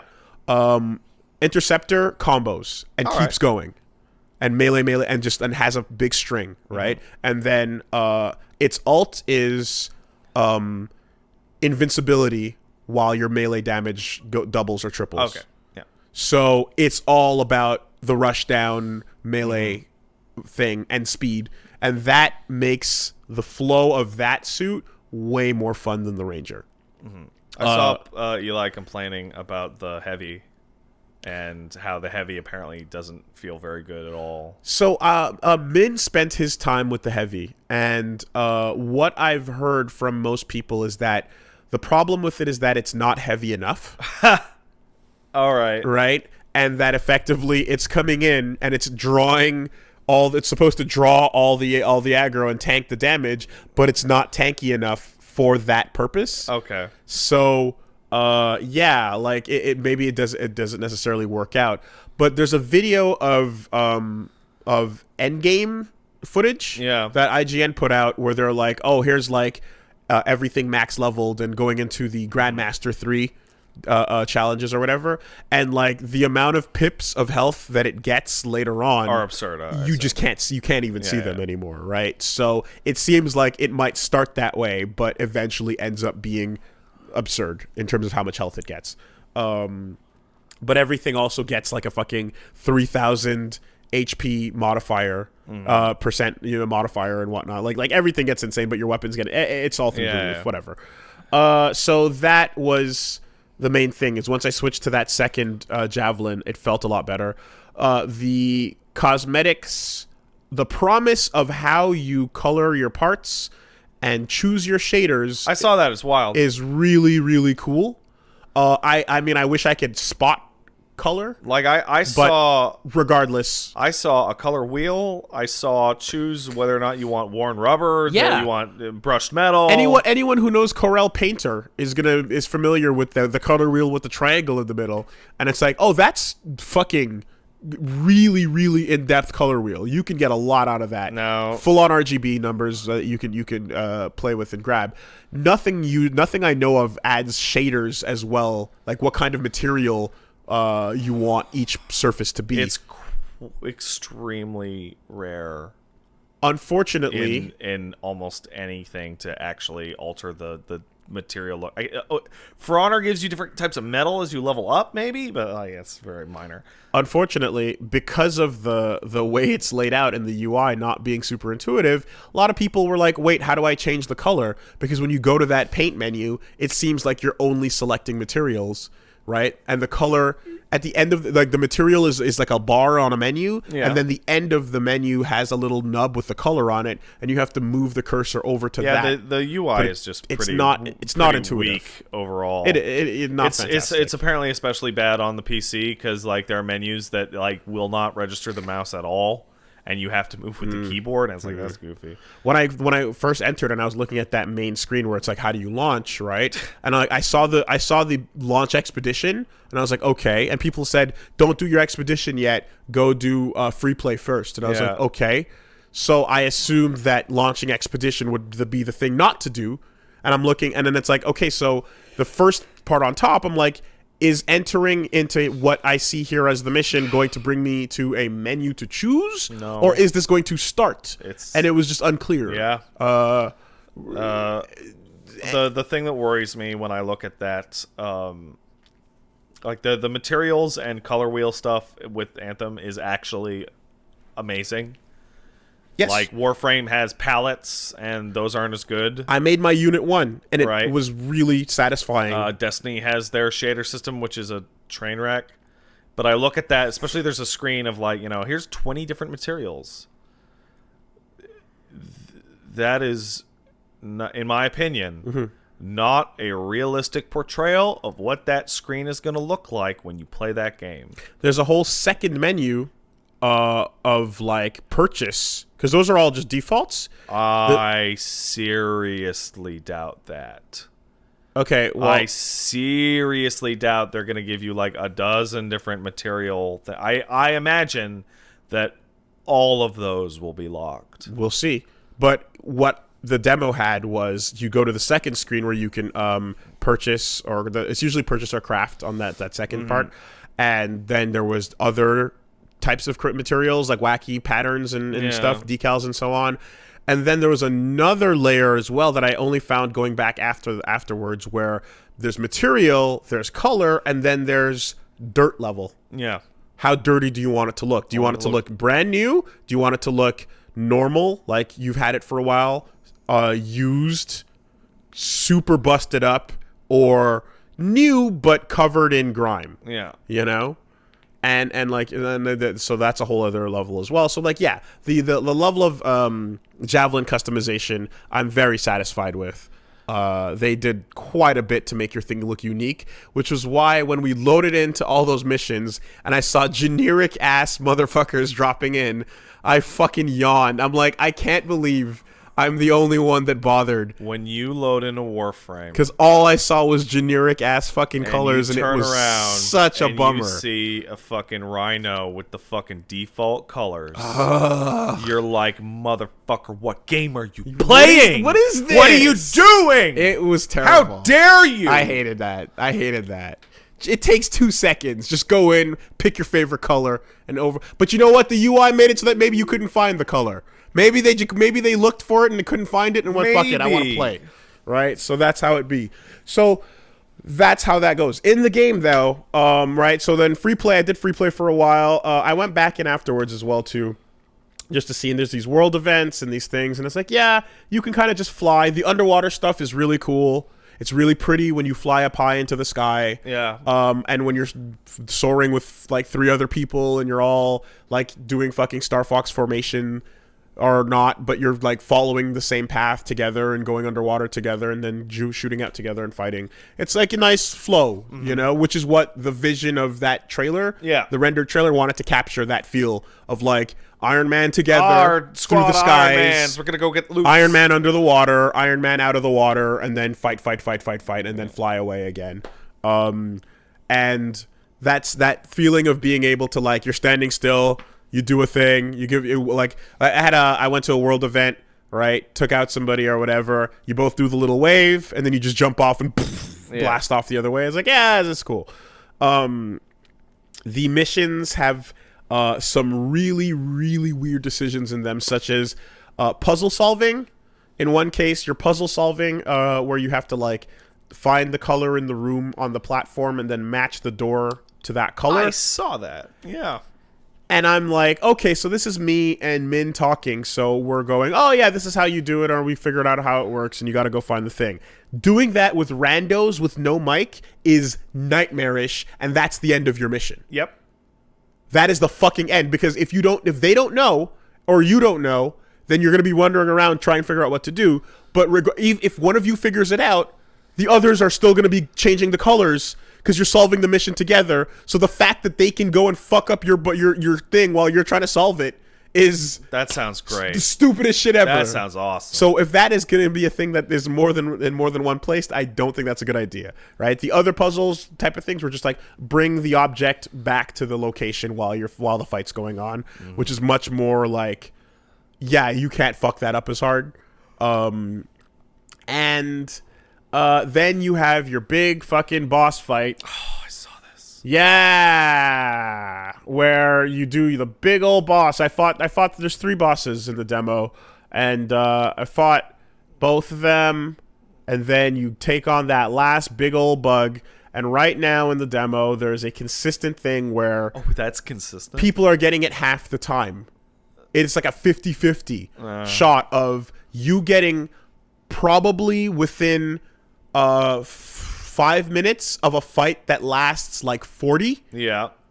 And then you get disconnected. And fuck you. Right? So you fucking get disconnected and you get kicked the fuck out of the mission. The fight itself is really long. Yeah. The mission itself is an hour. Yeah. Altogether, and you just get booted, and that happened to me, and that was the end of that. All right, and Min warned me that it might happen because it happened to him before, and it happened to his brother, and everyone else said, yep, this is what occurs. I was like, do I lose everything? And then people said, no, the next time you go into a sortie, you then come back to the hub, the super broken menu that feeds you that tells you what you get or whatever will give you all the pickups you've picked up in the meantime. Right. So you get everything up to that point. But to me, that happening in a live scenario means I'm putting the video game down for a while. I'd like to add some context with its contemporaries here. So that happens, right? In Destiny, there was a long-standing bug in which... Sortie, yes, sortie. Sortie, yeah. It's a sortie, whatever. C'est le mot français. What, are you going to tell me it's sortie? You have some other weird English pronunciation of sortie? In English, it's sortie. So really? Yeah. Well, guess what? It's a fucking French word, and it's pronounced like sortie. Oh, no. Don't come at me over this shit. All right.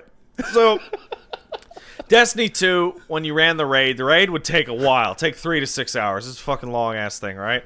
It had a consistent bug that was maddening. That would just one of your 6 guys would just not respawn. Which makes the raid like logically incompletable. It's the kind of raid that you need certain amounts of people to stand on certain amounts of thing. Jimmy's just not gonna respawn, and the only way to consistently fix it was somebody had to leave the party, then Jimmy would respawn, then you'd have to re-invite them back in. Wow. I don't know if they ever even fucking fixed it. So awful, just awful.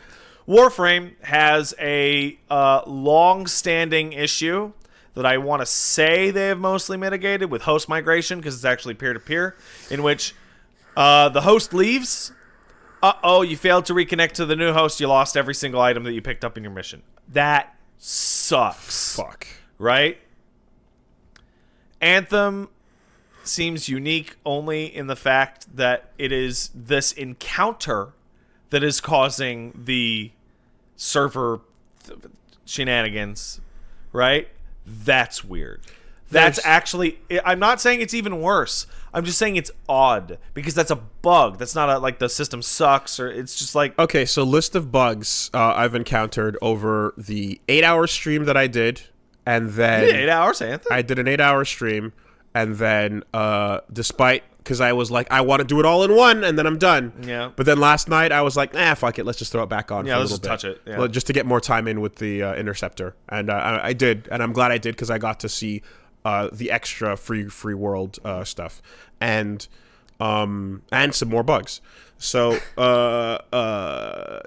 lag spikes was the first one. Yeah. Right? Animations just playing out in weird ways. Shit looking wrong. A couple times I jumped and then got stuck in place and couldn't move. Yeah. Lag, you know? Menus fucking up and taking forever. Super duper long loading. That can also be latency. Yes, perhaps. The fact that I was streaming is a possible contributor. I would mention... because I'm streaming a lot now, I would not say that streaming in terms of your overall internet use should be a factor in games, because with us streaming, we still have faster internet than the vast majority of people that are going to be playing the game. The thing is that it's usually not a problem. So, like, Min said it might be, and I was like, okay, I'm willing to believe that, but in most games, it's not an issue. I would say that it's likely not. And I think that if your netcode is solid, therefore it wouldn't be, right? If your netcode is solid. Yeah. So later on, I saw weird. I guess an effect didn't fucking spawn properly, but a black sphere just flickering on my model. Awesome. For I don't know, maybe like 3 minutes or so. Apparently, there's some really common sound bug that's quite awful. The forgettable music, maybe is that the sound bug you're talking about? I saw a part where you were playing, and the chat was just going like, "Is there music in this game?" It's really generic movie synth, you know, like the people talk about the Marvel music problem. I would say that if you're going to be replaying missions a lot, that having too much like high music would actually be a problem. So I get what they would be going for on a design level. However, the name of the game is Anthem. Oops. There is a cool thing a system that I learned about a little bit more later, which is combos. Yeah. And the fact that you can use abilities into melee, and then if somebody else is doing something, you can work together and whatnot. Yeah, I remember hearing something about priming a target. So for example, one of the abilities you get with Interceptor is a lock-on that makes one target take 33% more damage. Yeah. Super useful, right? Super good. So you throw that on. It's a good old trick attack. Throw that on. Throw out your fucking glaive, right? And then do I'm just thinking in FF14, it's called trick attack. It's the best move in the entire game. Throw out your glaive or your ninja stars. Do your big melee attack, and then the mage freezes the target. Yeah. And then you hit them, and then you get a big like combo thing for cool. like working together, doing like a double tech.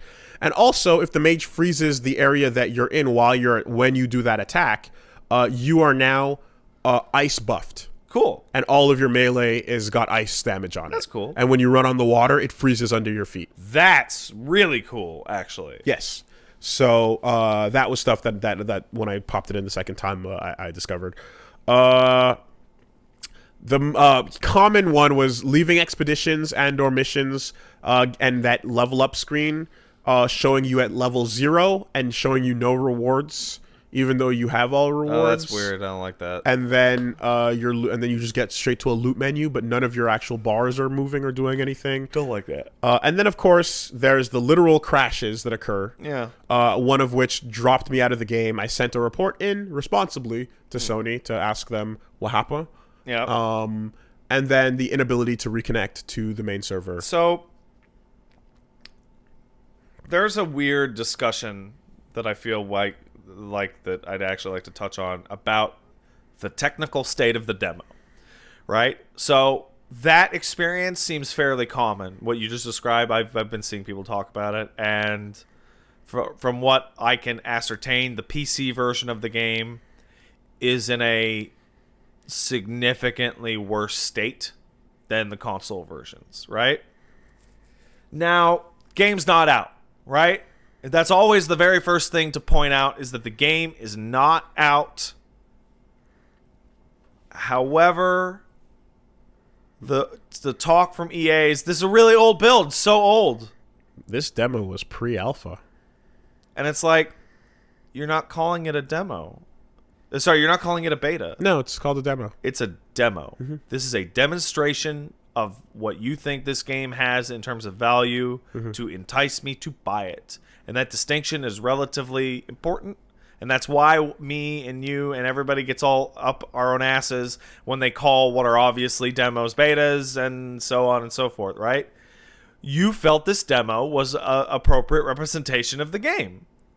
So it is fair to criticize the fact that it's fucking falling apart and that the game comes out in 2 weeks. The way that stream ended is, like, I don't care how good things feel. That spirit crusher makes bad. me put the controller down and walk away from the game for a while. Yeah. I mean, it might just be me, but like that feeling is like that's the lost save feeling. It's the feeling of, oh my god, I finally got that drop, but due to some insane bug, they'll roll your server back an hour, and you're like, I can't believe whatever. Yeah, and I don't usually play games with rare and uncommon items. No, it's you quite know what out I of mean. your wheelhouse That's very usually, much not actually. my way exactly. So, but like obviously the potential is there, and in a world where all of those issues don't exist, and that hub has a sprint, Or it's just, or you can hit start and hit fast travel to any particular person, for example. where I can just spend as much time as I need to in the world itself and use that. And you know what? When the expedition's over, it says, where do you want to travel to?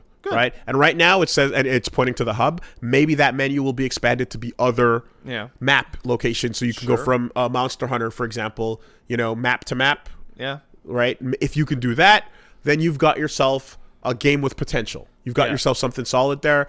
And I hope that, I don't know how many javelins are going to be in the final 4. Okay. Well, then I guess DLC will roll out and bring you your... No. It's going to. They have expanded on what the DLC plans are. And this is where... So I feel like, can you toss the baton back to me? Because I want to talk about live services. Right? This is a live service game. Right? Well, that means that, it's going to be updated. Right? The current state of what's actually in the game appears to be little in terms of things to play. And that's important because these are the types of games that... I'm coming off Destiny, a game that I play 2-3 days a week, for example. Not me, but I'm talking about Phantom Person. Now I'm going to play Anthem 2-3 days... Oh, wait, there's not enough in Anthem. Well, they've announced we're going to do Cataclysms that change the world map. Okay? What are those? I don't know. We're going to do Rift Storms. What are those? I don't know. They have not mentioned anything about adding new suits to the game that I am aware of. So then that means they will, and it'll be season 2. Well, they've said that all They have said that all game updates to the game will be free, that the game will be monetizing itself purely through cosmetics. And if that's the case, I actually see very little reason for them to put out new mechs. New javelins. How many Warframes are there? Right now?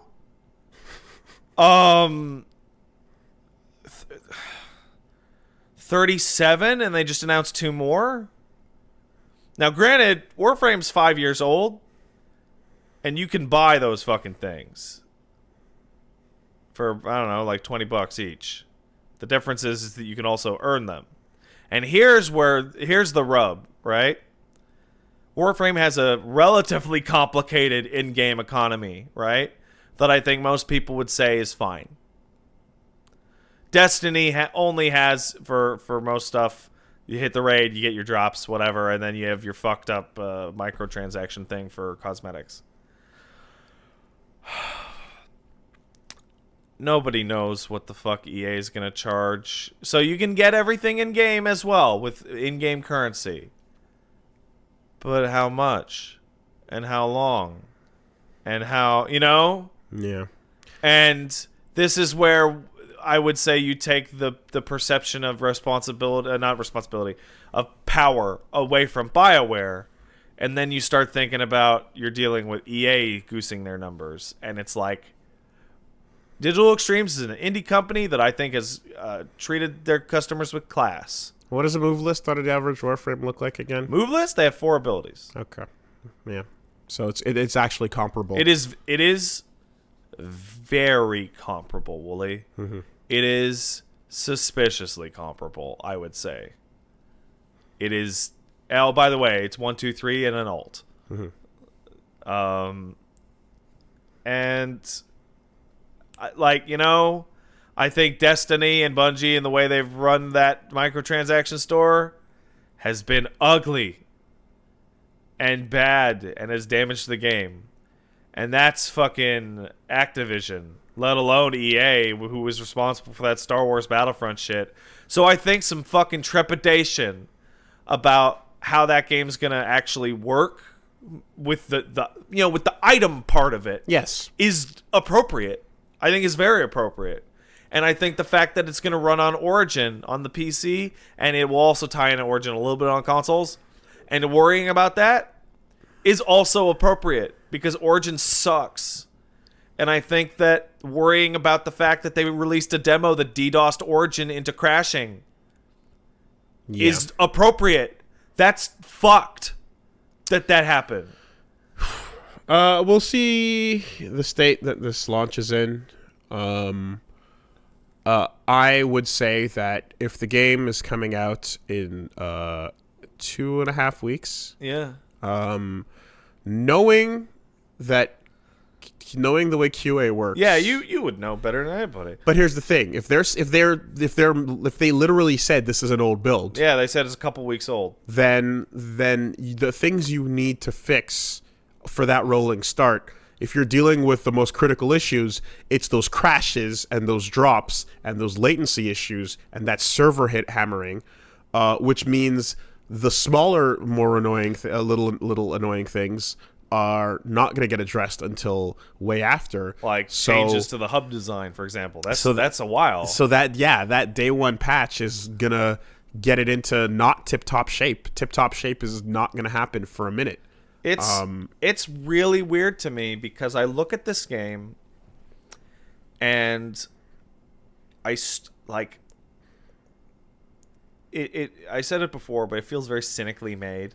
It very much feels like it wants to appeal to everyone, and I don't find so. I find I say that as somebody who has played to a degree all of the live service games that this takes influence from, right? I have played a lot of Destiny, I play a lot of Warframe, and I dabbled in The Division. And I see a lot of those games in this. A lot of it. So there was a weird time when Overwatch was first coming out where it was like, Blizzard's getting into the hero shooter genre? What? Okay. That's a weird choice. Why are you not doing a mouse clicky game Yeah. with the mouse clicks. That's your thing. You like that. You know, and then they're like, no, we're doing this. And it was like, oh, okay. And then they did it, and then it's their fucking thing now, right? This feels like BioWare, your thing is the Mass Effect. Uh-oh. Yeah. Okay, well, what's another thing we can... Oh, this game, by the way, is clearly built off of Andromeda's skeleton. So this feels like we gotta find another thing, and let's try this out. Yeah. Because if this works... And Mass Effect 3's multiplayer, which people liked.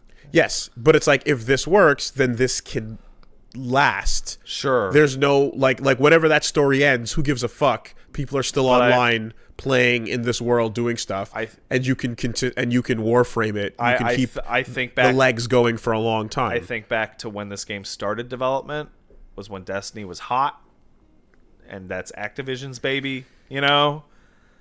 And then Warframe got really, really popular 2 years ago-ish. And, you know, I see it.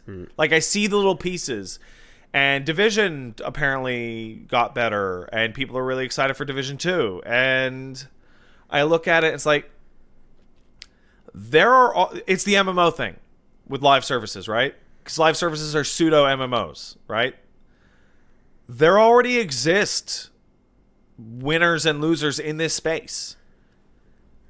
For Hear the Mighty Rule? Well, kinda. But, like, who is this one for, right? I can't see many people coming off Warframe to play this for a lot of reasons, not because it's better or worse, Look, dude, but because the reason, and Destiny players, apparently that new expansion is turning the game around, you know. And there was a board meeting, and there was a gas leak in the board meeting. Yeah. And it was a gas leak. Yeah, I look at it and I go, if I was playing Destiny and enjoying Destiny, right? Okay. Why would I go? And this is a specific issue to live services games, Wolves. I'll use a fighting game analogy, right? Why am I going to go play Street Fighter 5 when Street Fighter 4 already has 44 characters? I play all of those characters. So in fighting games, you don't. You don't actually play all those characters. In a live service game, you totally do. The amount of built-up content over the years matters, right? The fact that you look at MMOs and they have like a decade, like WoW has a decade worth of fucking content now, right? You look at 14, it has 3-4 years of expansions and story. You look at Warframe, they have all the missions and all those story shit. You look at Destiny, they have the expansion, they have all the multiple raids and all that. And then you go, okay, here's your new live service game, Anthem, right? It will start with much, much less to do in that game by default because it can't have as much as the ones that have been around for years, right? So the thing is like, oh, I'm going to start playing Anthem because it feels amazing, or I love what they're doing with the thing, or, you know, whatever. But all the feelings I got when I touched it were like, it's fine. So two things. One, games as a service is a gamble, but it's a gamble that fucking pays off. And when it pays off, it pays off big, and it pays off for a while. So obviously, why not take that gamble in that direction? They're MMOs now. And two, money-wise, I mean. Warframe itself is proof that you can have a rough start and on the tail end bring it back around. Okay, I know I sound like a broken record on this, but it's important. Warframe is free. Yes. But just saying, that's the important part. But what I'm saying is what they're likely saying internally, especially is games as a service, huge payoff, rough start, we can fix it, and eventually, like when things are tightened up and whatnot, people can come over. Like with these games, like with Destiny, so let me give you a because Destiny's not free to play. Let me give you a really good example that uses the two games you talked about, right? Every single person that I know that plays Warframe played Warframe at some point back in 2015 when it launched, or came out on PS4. That version of the game, or 2014, whatever. That version of the game bears almost no resemblance to the game that exists now, and it was fucked up and it sucked. Yep. but you downloaded the demo and you played it for an afternoon. And you went, that sucks, and you moved on. Yep. No harm, no foul. Yep. So when people were like, "Yo, Warframe's the shit," like, really? Is it what? Right? Yep. Now let's look at Destiny. Destiny came out, and parts of that game were fucked up. Still pretty good, but parts of it were fucked up. And then over a long period of time, they improved it. Destiny 1 ends up in a really cool state. Everybody loves it, right? Yep. Destiny 2 comes out, and it is fucked up. Yep.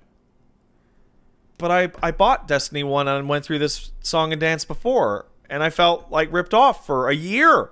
Mm-hmm. And now I'm getting these DLCs that cost $15, and they're bad. Mm-hmm. Those are different feelings. Those are very different willingnesses to go back in and spend money. And you can burn bridges when you charge money Or that you don't when things are free. Yes. Or you can learn from the past and possibly just let this do the Destiny 1 thing. Yeah. And then not make have that sequel mistake happen. And you know what? It's like Destiny 2, to my knowledge, from what people told me, that Forsaken expansion really improved a bunch of stuff. They're working really hard on the game. But in Destiny's example, it's actually wild because it's like it is the exact same development path the first game went through. Where it's like, and everyone's thing of like, why didn't you just continue on from the first game? Why did you revert all these things? And now you're having to revert the reversions back to the way it used to be. But if there's eventually the "It's Good Now" patch a year from now, that will probably like make the rounds enough for people who did buy it to go, all right, pop it in, download the update. It's free. I can see the difference. Oh, hey, maybe there's stuff All here. right, so This is probably what they're thinking. let me tell you about the It's Good Now patch. Mm-hmm. Every patch is the It's Good Now patch. How do you mean? Every single game that releases in this kind of state, any kind of state, any variation of every game we have talked about, every single significant update is the one that people are going to come out of the woodworks and say, "Oh, dude, this is the one. Yeah, but This is the really good one." But people are full of shit. There's clearly one patch that matters when you talk about No Man's Sky. Now, between you and me, and between people who have played a bunch of these and aren't like frothing at it and have some perspective, absolutely. Like, you look at Warframe, that Plains of Eidolon patch, that was a big fucking deal because they added an open world segment to the game, right? Destiny, that fucking update that added random rolls back into the game, that's a big fucking deal. But as somebody who, like Wolves, I play an MMO, I play a live service game, and I've touched other live services games, right? I played WoW, right? Every patch has people coming to you to tell you. Every single one, every update, every change. Oh, man. It's still... And filtering out that signal from noise for most people is impossible. So what happens? Okay. Hey, Wolves. Well, there's people that love Anthem right now. Yeah? Hey, Wolves. A couple of them are really helpful in my chat. Season 2 of Street Fighter V. Fuck, that's really what the game needed. They toned down invincibility on TP. That's the shit right there. Oh, wait. No, it wasn't. That's not the one. And you know better. So what happens? You go back in and you go, okay. And what happens? They go, well, I was told by somebody who seemed like they knew what they were talking about that this was the one. Yeah. But it's not. Yeah. So the next time somebody tells you, even if it's real, you're going to go, I don't know. And that's a problem pretty specific to a live service. I guess the only difference there is, like, have you spent the money already, or are you being asked to spend more? Yeah. And is the trouble just a matter of downloading an update and booting it up, or is it purchasing a new thing? You know? It's weird. I'm just saying that, like, this is likely what they have in mind. Oh, I totally agree with you.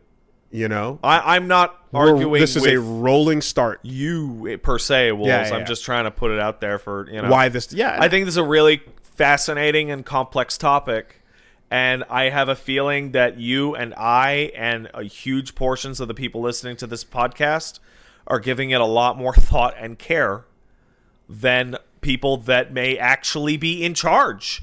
Now, if I can throw in the X factor, Go for it. we also have on the table the known fact that BioWare doesn't have the benefit of an infinite tail end here. No. Because this is the final gambit.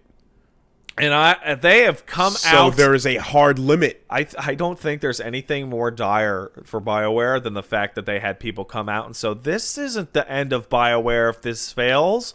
You might as well have just confirmed that this is the end of BioWare if it fails. The fact that that sentiment was so overwhelming that people felt the need to actually address that the company would not die if this game bombed.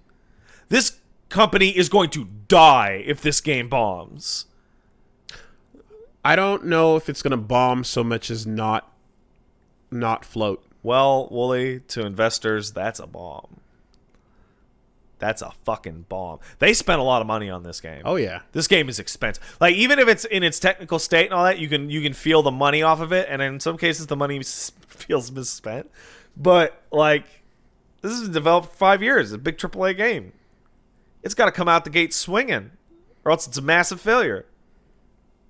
That's one of the things that Warframe had that helped it out when it was fucked up and shitty, is that all it needed to do was keep the company from going bankrupt.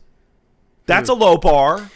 See, and it's I guess it's just it's weird when it's like when you kind of like trying to put the thoughts together.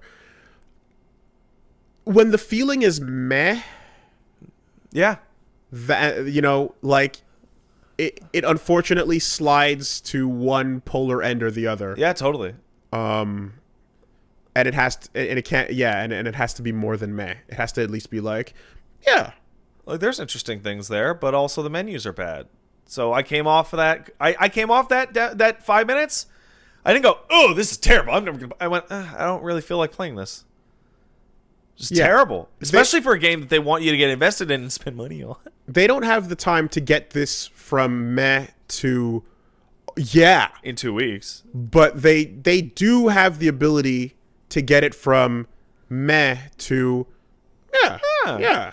And that's where you are floating. Yeah. So that's the real thing, you Right, know? and it's- because what I felt there, like I said, like I'm like when it was doing what it set out to do, it was working. Yeah. And I really do want to see what it's like with those other two suits. And this balance is really delicate too. Like we're not just talking about game feel or monetization or whatever, right? What if the end game activity, the stronghold thing? What if the because this happens sometimes where they're like, this is the primary thing that you're going to be doing to grind the thing. What if you don't really enjoy that particular thing that they want you to do, and that's the thing to do because there's not enough.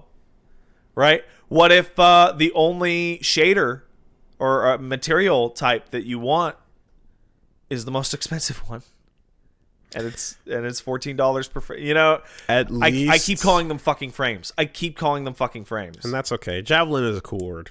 I told you about Steve Sinclair over at Desert Yes, Street. yeah, I remember. that's hilarious to me. At least they're getting it out before the end of Q1. Yeah, And isn't that what's worth it? isn't that what really matters? Isn't that what really matters at the end of the day? Isn't that the most important thing? So I want to clarify You again. fucking morons. Me, Patrick Boivin, right? I have never worked in game development. I've never worked in bug testing. Wooly, you have worked extensively and exhaustively in QA, right? I feel that even though I have not worked in that field, I am enough of a fan of games that I can feel it. And this game could use 6 months more in that oven. And it's getting kicked out for the quarter. Well, it's not going to be in the oven, but the chef will be at your table adding things to your plate as you eat. That is a fantastic, fantastic analogy. Couldn't you just cook it a little longer so that it's good? I got a blowtorch right here. No. I don't want you to creme brulee the top of my steak. Lean back. Lean No, back. no. Hot flame. Lean back. Hot flame. I think that might be the best metaphor / analogy I've ever heard about game development, actually, because it sums up the problem perfectly. Because you're sitting there with your food, and you're like, I ordered a steak with mash, and you brought out a steak, and you're blowtorching it in front of me, and there's no... In a year, gotta get it out. By the way, they also have to work on the ports to the new system, because it's a transitory, thing like Destiny 1 was. Is it? Yeah. New consoles are scheduled to be announced and come out in 2020, 2021-ish. So these games are 5-10 years long, man. So they're already then... They would have to be working on a next-gen version, probably based off the PC version. Remember Destiny 1 came out on the PS3 that's and the resources. 360? That's resources you need. You know what I mean? That's a team. Don't worry, you outsource it. Don't worry about it. Just outsource it. Give it Just outsource it. give it to fucking Durante. Yeah. Fuck. All right. That's Anthem. That's Anthem. Can you sum it up in a word? I thought I did. Yeah. Can you sum it up in a sound? Yeah. Well, Can you sum it up in a person? Larry David. Looking at those people. Yeah. Can you sum it up in a music? Gruce's theme. There you go. Yeah. No. Like like I guarantee you that you, if you spent more time, you would have found some fun stuff. I absolutely believe you, And I knew that when I stopped playing it. It was the kind of thing like I made the decision in my mind, this isn't actually worth my time, and instead I spent that afternoon, instead of trying out Anthem to ultimately be disappointed, I ended up grinding out a bunch of weapons in Warframe, which I knew I would enjoy. which is an itch that you can scratch. Yes, because it was a journey, and the journey was, oh god, oh cool, oh fuck, yeah, no, fuck this. That's a weird journey. You can watch the summary of that once Solidus takes a crack at editing. He has to edit an emotional journey on that, right? He wants to capture not specifically the moment. I hope so. But just like the pitch. It has a lot of footage, but the stream went up. The stream was Saturday, and then you could go check out the VOD, right? Yeah, the VOD. Want to see the whole thing. The VOD is absolutely there, so you can go check that out. As well as Ahegao Academy, where we got the woolly end. Congratulations on dating yourself. Yeah. Well, actually, Steph did. Oh, but it was congratulations on dating her own fiance. Yeah, it was cute. Big fun jokes, lots of fun stuff, and lots of insertions and cameos and good bits when you get past the bad end. So shout outs to Team Us or Team US, whichever it is, but essentially the Discord peeps in the Ahegao Academy game. That was fun. That was a good thing. Good time this week. Also available in VOD on Wooly Versus on Twitch, and I'm gonna get the video highlights up soon. And yeah, I guess in terms of that's pretty much what I did, right? So that's the week. And in terms of what you can look forward to if you want to check out stuff on Wooly Versus, so Reggie and I have done our Jet Set Radio playthrough, so that should be starting soon.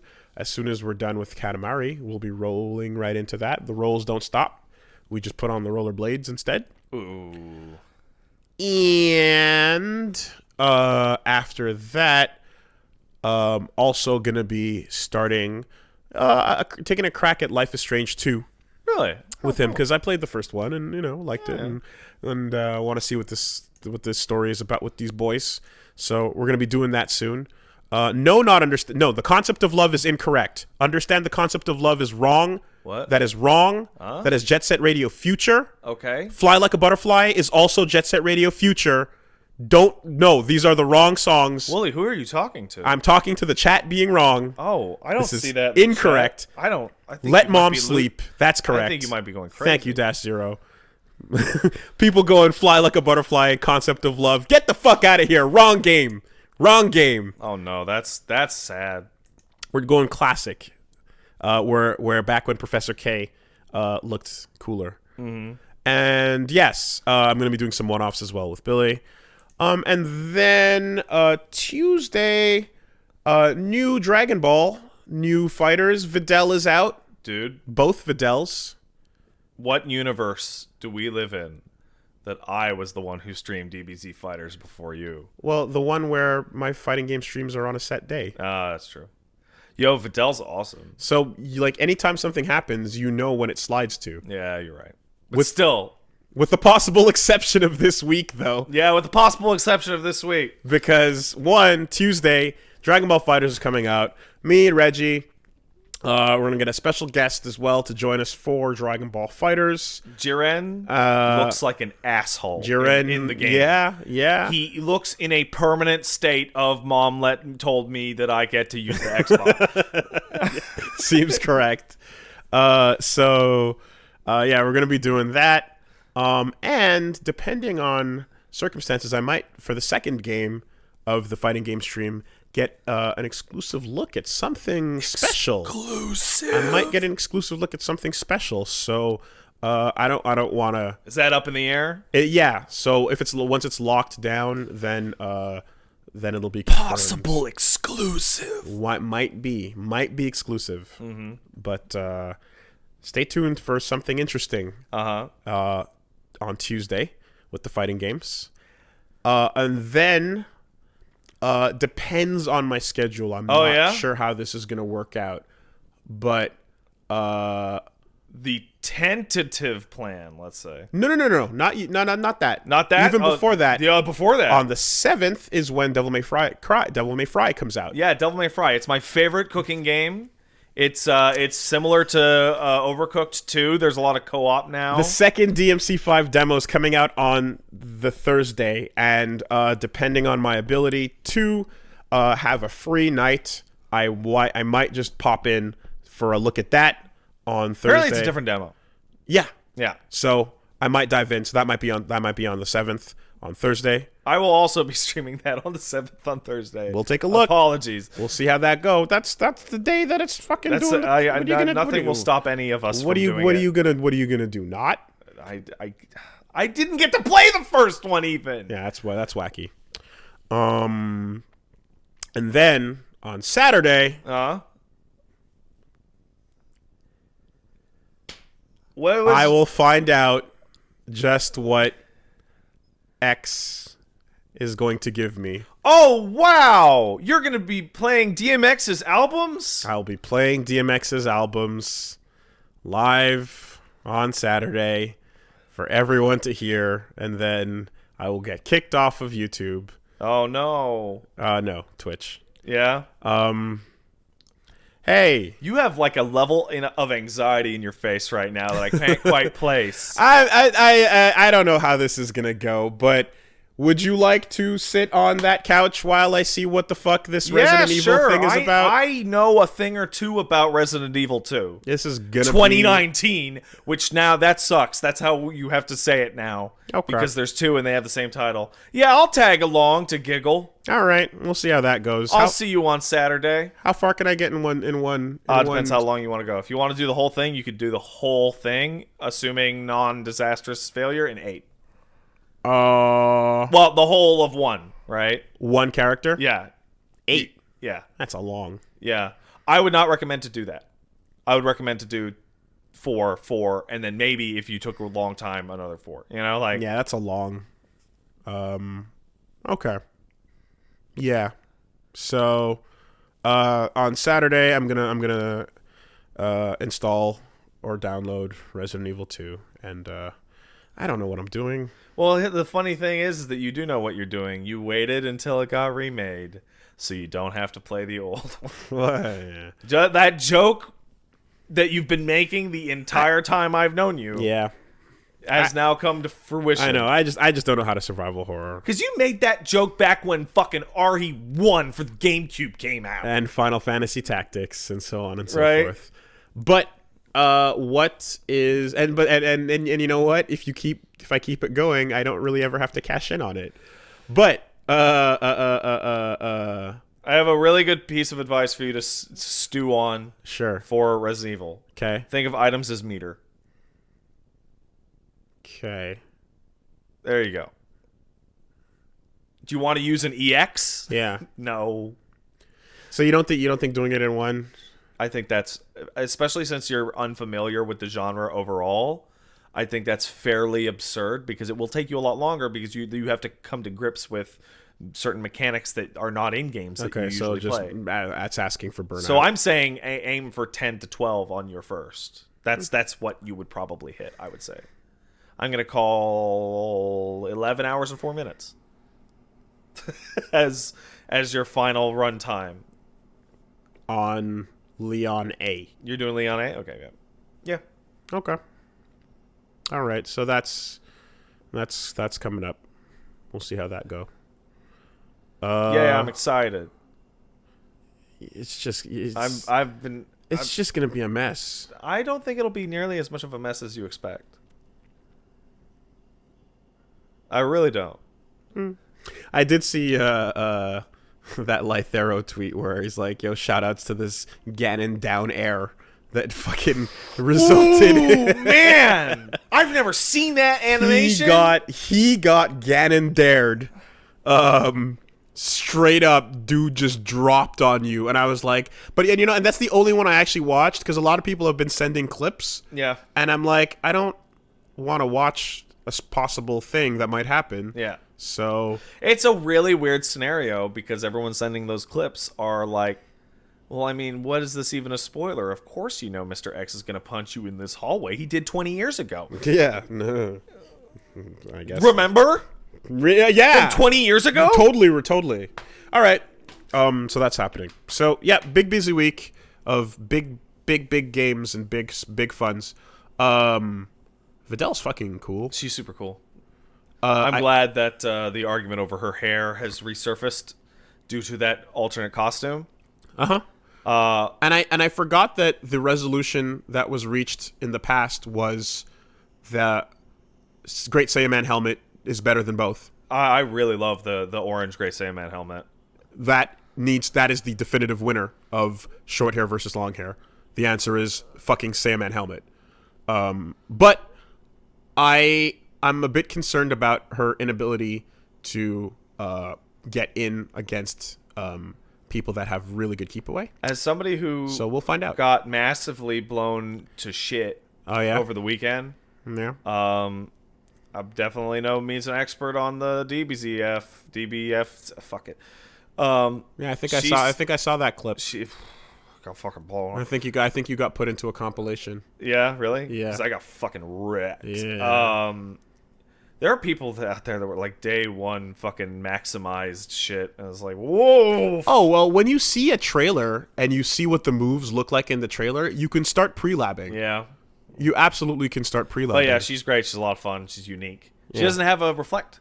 No, she dodges. She dodges, which Yeah. is different. Yep. In an interesting way. Yeah, she's Yeah. cool. Just dash. Yeah, well, super dash doesn't get through every type of projectile. Yeah, and they got nerfed a little bit. So that advice is terrible, chat. Yeah. But anyway, just dash all the time, man. Yeah, just dash. Just never stop dashing. We going in. Never stop going in. Super dash. All right, that's me. I only have one extra thing to add because I've mainly been playing Warframe and RE2 some more. Playing a little bit of Dead by Daylight. They're having an event called the Lunar Festival. It's for Chinese New Year. It's pretty cool. Has some costumes in it, and it adds a slightly different aspect where players are trying to get these magic lanterns, and it gets them extra points when they leave.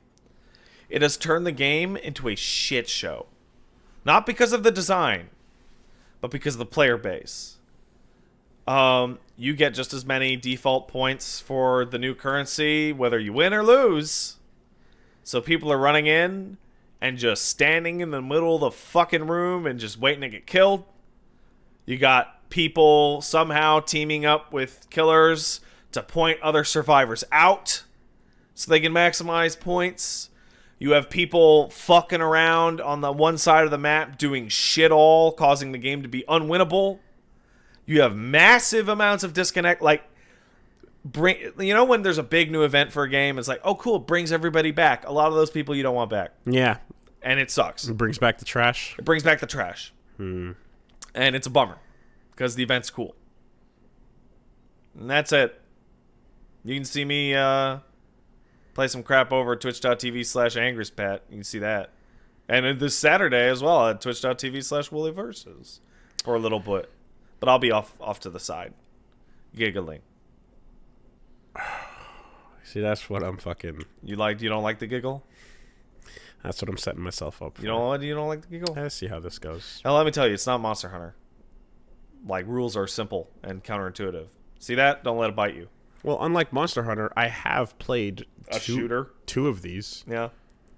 And I have Well, you beat played... RE4, right? Yes. Well, the control is very similar. Yeah, and I mean, that was a million years ago, but yes. And then 5, and that was also a million years ago, but yes. And then the true definitive experience, that is the Umbrella and Chronicles and Darkside Chronicles. So Yeah. one might say I've already done I the hate truer you. I hate you in this bullshit. release. All right. Chronicles sucks, man. That game's a bummer. You just have beef with lore hidden under pylons. Do you remember the fucking Mr. X assholes with the white coats and the fucking Eurobeat glasses? I don't fucking know, dude. Those guys look like assholes. They crammed like 20 hours of story into 4 minutes. It was. No, I'm talking about the unique stuff that was made for that was a game. trip. It was all like fucking garbo. It was bad. Let's go to the news. Yeah. So hey, news. I feel like this has been given a wide enough berth that maybe there's some details on it now. Like some wide berths. Because I came into this podcast with a couple of little tease clips here and there about the Apex. Yeah. But hopefully by now there's been more. Let's see. Yes, there has been more. So the we did good by the gameplay reveal started while we were right when we started the podcast today. In fact, rumors had it because Slasher was reporting that there was an event where a bunch of influencers and YouTube and Twitch people got together, and Titanfall Respawn team minus Titans in a battle royale called type Apex Legends. Yes, and to everyone who goes Titanfall 3 is dead, it was directly confirmed that, like, or at least I read something that was saying this is not that. Titanfall 3 is in development and is going to be multi-platform. And will be canceled. And is something that is being worked on completely separate from this. So I don't see why this We guarantee that we will work on it right up until the part that we cancel it. Okay, well, anyway, that's what I read. But regardless, here we got Apex Legends, which is a Titanless MMO. Titanless Battle Royale. Which, again, the one thing I said was, hey, I know that Titanfall's out of the mech combat and movement was amazing. Yeah, that'd be cool. So that would be dope. And then Skull God kind of went, yeah, I heard that there's no wall running either. And then it's like, uh-oh. Oh, okay. So let's take a gander at this launch trailer and narrate it like assholes. All right, I see a fish. We are looking. This is the Apex Legends official launch trailer that we are looking at. This appears to be some CG shit. Oh, it's stylized in a Fortnite. It looks like Fortnite. There's a Bastion. This literally. There's a soldier and there's a soldier girl. This literally. And yeah, this literally fucking looks like Fortnite. Well, I saw there's a character select screen. Yeah. Right. So it's being animated in a weird way. But, like, do you want to have character select alongside a Battle Royale type game? Isn't the point usually to have everyone find their equipment? JoJo All-Star fucking whatever is going to have that. You're right. And Paladins Battlegrounds or whatever the fuck that's called also has that. Okay. She did a Titanfall style okay, yeah. stealth kill behind. They're just...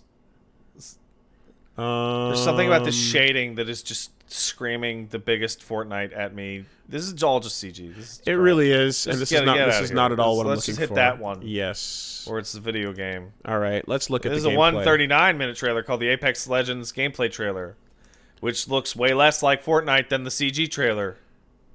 From Respawn Entertainment. Oh yeah, There's a drop ship. I'm seeing the drop thing. It's the bus. Oh, you falling into the thing from the bus. Prepare for dude fall. Yep.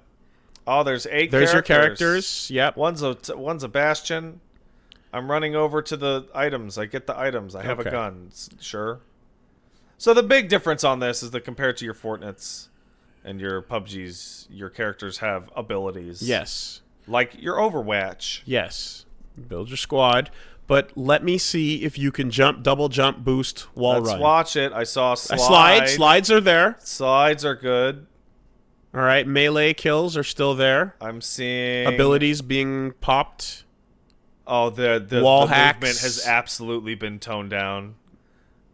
Wall hacks. Well, that was like, okay, we got No, a but door I mean, kick. we would be seeing fancier sprints shit. and sprints. Yeah, like maybe okay, we got a So grapple hook. grapple, not a but, grapple hook. No, it's a zip line. It's a zip line. We That's gotta- different. Yeah, zip line is not a grapple hook. That is very not a grapple hook at all. Okay, movement wise, so far we've seen a slide. Maybe one character. Maybe one character. Gets to be Titanfall. that. We've got Yeah, nothing. dashing, Oh, teleporting. we got Nova's ability. All right. From we got Nova's 3 or whatever the fuck it is. What's that? What are you talking? Warframe. The portal shit. Portal It's a Warframe ability. Okay, Okay, so we saw sprinting and a jump and a slide. and a portal and a. I didn't see no wall running. I saw no double jumps. Okay, gameplay deep dive. Yeah, We've well, got- that's gonna be like It's 6 minutes gotta and we skim obviously that. can't You do gotta that. Just get fucking yeah. get to the part where they explain that the movement is boring. Yeah. So Oh, there's a poison man. Look, he's poisoning them. That's his ability. okay. Ability is to poison. Did they really tone down the movement? They sure fucking did. Why? It was it was like one of the best things you had going. Like it was the coolest thing. Like I have a really cynical answer for like you. Respawn was absolutely crushing it with that. I have a really, really, really cynical answer for you. But then again, like I only really played the only their only game I fucking really touched was Titanfall. Yeah. The cynical answer that's in my heart is that the really high-end, high-skill movement abilities would make it so that the kids would get destroyed too easily, and then the kids wouldn't want to play the game. Really? Yes. That is... Is it possible that like those people? No, because Titanfall 3 said they're working on it. So those people. I feel that it is like, gotta dumb it down for the babies. Or, even more cynically, you can't wall run in Fortnite, so don't put it in here. That's a terrible decision. That was a really bad decision if that's deliberate. Yeah, because, like, Wooly, your point of, like, well, the Titanfall movement's fucking awesome. That's the first thing I so a thought Battle of. Royale game that has that would be cool, even if it doesn't have to. Oh, like wait, it they doesn't. like people Titanfall players asked for a Titanless mode to be added, and they did. And it was fun. They added in a thing because you can still fucking double jump, grapple, speed boost. You could do amazing shit that you could do in no other first-person shooter. You had the market cornered on All right. that level of movement. 31 minutes ago, report Respawn has canceled Titanfall 3 in favor of Apex Legends. Come on. Give me your source. Fucking WindowsCentral.com. I'm going to... Fuck off. Trusted... Come on. Come on. I just typed in Titanfall 3 canceled and immediately got a news result. Hold on a fucking minute. Just type in Titanfall 3 canceled. You just fucking get it right there. Destructoid 2? Oh, man. Kotaku 1 hour ago. Titanfall 3 is not in the works. Oh my god! That's the fastest I've ever been cynically right about anything in my life! god! Fuck you. That's hilarious. Are you? I mean, that's terrible. But like, what was that, like 5 minutes?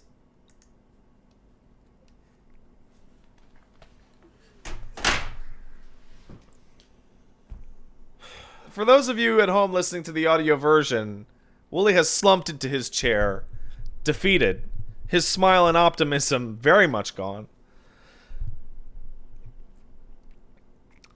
Fuck. Fortnite. Yeah, Fortnite. You like Fortnite?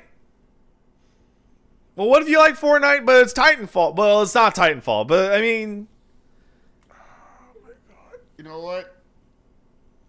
You gotta speak into your microphone so people hear you. It's my fault. Because when Titanfall 1 came out and it had no single player and it was this weird multiplayer only thing, but I still felt the really good fucking cool potential When in we there. played it for Mecha Week, And I was impressed. I remember. And I was really excited by that, but I knew that it just didn't have the content that it needed to survive because Call of Duties and whatever. Yeah. And someone last night was like, oh, cool, Titanfall, it's that game that ruined COD for years. And I'm like, what? I don't know, whatever, okay. I can see why people would say that. And so on, and it's because I guess they tried to do some of that stuff. They very much ripped a bunch of shit off of Titanfall. And I apparently didn't do it very well. They did it well in one of them.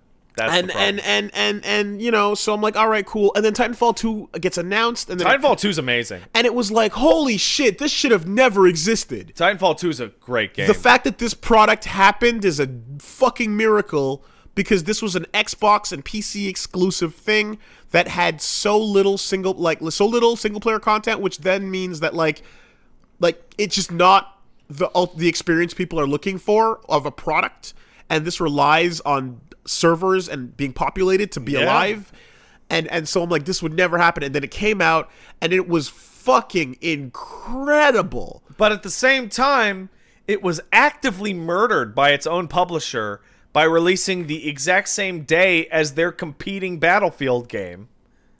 Never forget that. And I just got my hopes up because everyone else saw how cool it was, and it arrived. Like Titanfall 1 never arrived, but 2 did. Yep. And it made up for not having any story in the first game by having an incredible campaign, a fucking amazing campaign in the second one. And now I'm like, well, now we've got a franchise. Yeah.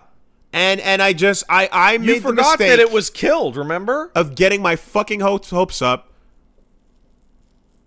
Remember how they killed it? BT didn't die for this. Yeah, BT died for shit.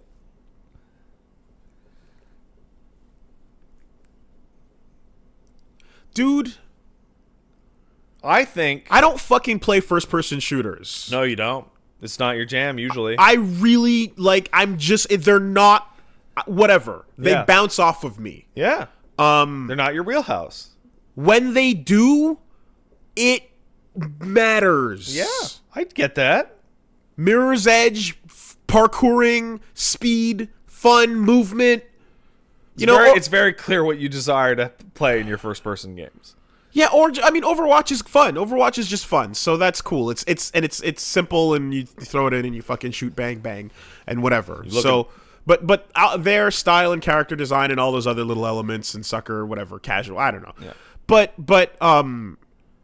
there is nothing out there like fucking Titanfall. No, there isn't. There really, really isn't. And like it picked up the ball that Tribes had dropped after Vengeance became weird and ran with it. And you get to just take all this fun, crazy, cool parkour movement, add swinging, which I fucking love. Yeah. And robots. Yeah. Big robots, too, not little ones. And they fucking fall from the sky when you summon them. And you can jump on the back of your enemies and hack theirs. And you can both eject and grapple each other in midair.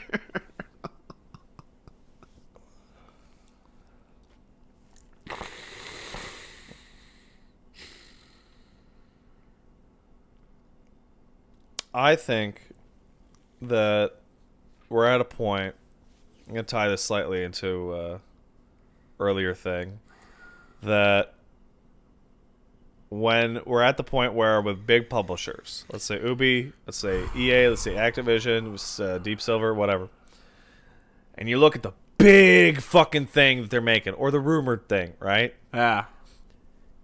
They always say, "Don't worry, guys. Don't worry. Nothing's gonna happen to, let's say, Dragon Age 4. If Anthem blows up, don't worry about it. Don't worry, guys. We know people love Titanfall, and we got so it could be Titanfall 3. It's fucking not, but we could, right? Every single time, you got to take those things with big ass grains of salt. The idea of like, don't worry, the thing you want won't be canceled for the thing you don't want. No, it always is. It always is. Can we start some kind of fucking thing where the day that this game comes out, everyone buys a copy of Titanfall 2 instead? Would that do anything? I mean, they'll probably delist it to spite you. Can we all just buy a copy of Titanfall 2 on the day that Apex comes out? All right, well, Yo, Skull God, what are you up Wooly? to? Send me a message. Wooly? Let's play. that day's today. It's out now. It's out now. Yo, Skull God, reinstall that game. Reinstall Titanfall 2. We're going in. We're fucking going in. I'm playing some Titanfall 2. That's wow, it. That's it. This announcement is like just like upper on you. Sorry, body. Like we're gonna get a thing together. We're all gonna buy Titanfall 2 the day that it was 2 hours ago. Right? Like, Oh my just- god. It's one of these announcements where it's like, and it's out that's now. cool. I was so fine with this being their other thing where they're like, yeah, let's get a Fortnite. What did you call it? Fortnite? Let's get a Fortnite out there for the kids, and then the fucking hack knife will return. Yeah, you know what you're feeling right now? You're feeling the emotion that hit that Blizzard crowd when they asked them, "Don't you guys have phones?" That it's that emotion, right? The emotion that you're feeling, the emotion that those people had when they loaded up Fallout 76 in general.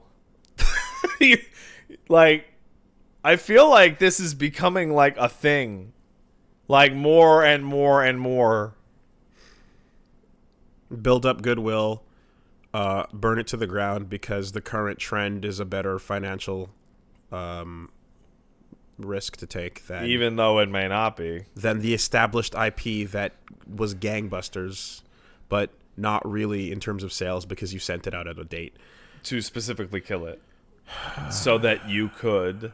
So remember, and here's where it gets really dark, right? Sometimes you send a game out to die so that the company has rough times, and then you can go, hey man, you know what would turn you guys around? Anything we tell you to.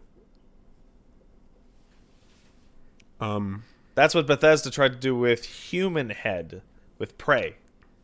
That's what Microsoft did to, I want to say like 3 or 4 different companies, including they tried to do it to Platinum.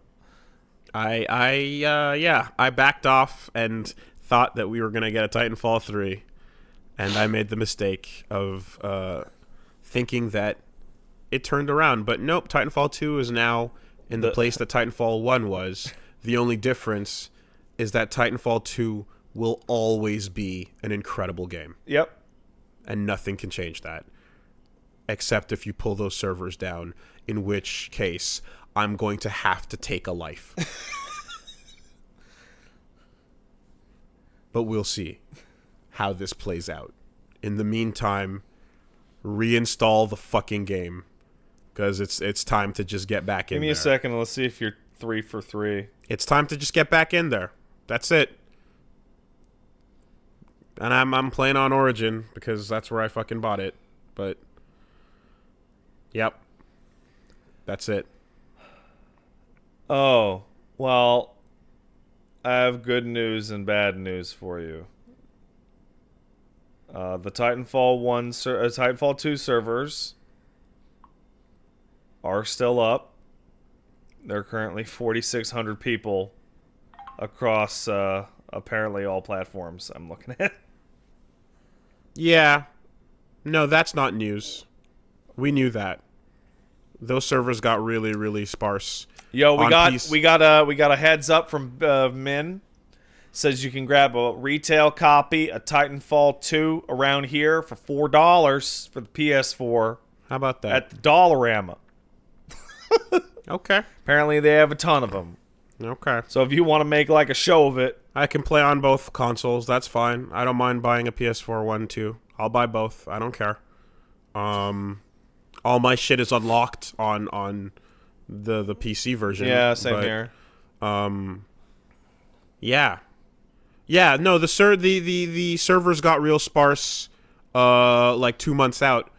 In fact, around the time when we were doing that LP, I remember when I think I was talking about it where I was just like, yeah, like it's just that thing that happens where like after the season of the release window comes out and people get their fill, then multiplayer drops It got off. really bad on PC because people didn't want to deal with Origin anymore. Yeah, and the playlist just becomes a very limited selection of game modes you can play. I got a buddy of mine, Jim. I was never able to play a single game of Titanfall 2 with him because the game refused to match us together. Like Origin sucks. It fucking sucks. Physical copies of Titanfall 2 are on sale at the dollar store for $4. They have a lot of copies. Should I just fucking buy like That's what I'm saying. If you want to make a show of it, yeah, you should buy 20. and just Santa them out to people. Do a fucking bit. You walk down the street and you Just fucking hang- here yep. you go. Here's Yo. a Titanfall. Here's a Titanfall. It's a good game. Yeah, it's a fucking like It's Quest. It's fucking okay. Well, okay. if you were gonna is Apex free to play? Yeah. Damn. I was like, trade in your copies of Apex for a copy of Titanfall 2, says Wooly. I'll start in a fucking exchange service. Well, Wooly, personally. you know you have to stream this game at some point or do a video on it, right? Apex? Yeah. Because it killed your baby. But why do I have to... You have to touch it. Why can't I spend more time with the baby instead of its murderer? That's just how video games work. Like, That's what just- that's what just- is this logic? That's just how video games work, Like, Wooly. Oh, this man broke into my house and strangled my infant. Now you got to make out with him. Now you got to hang it's- out with him. It's the way it works. It's just how it works.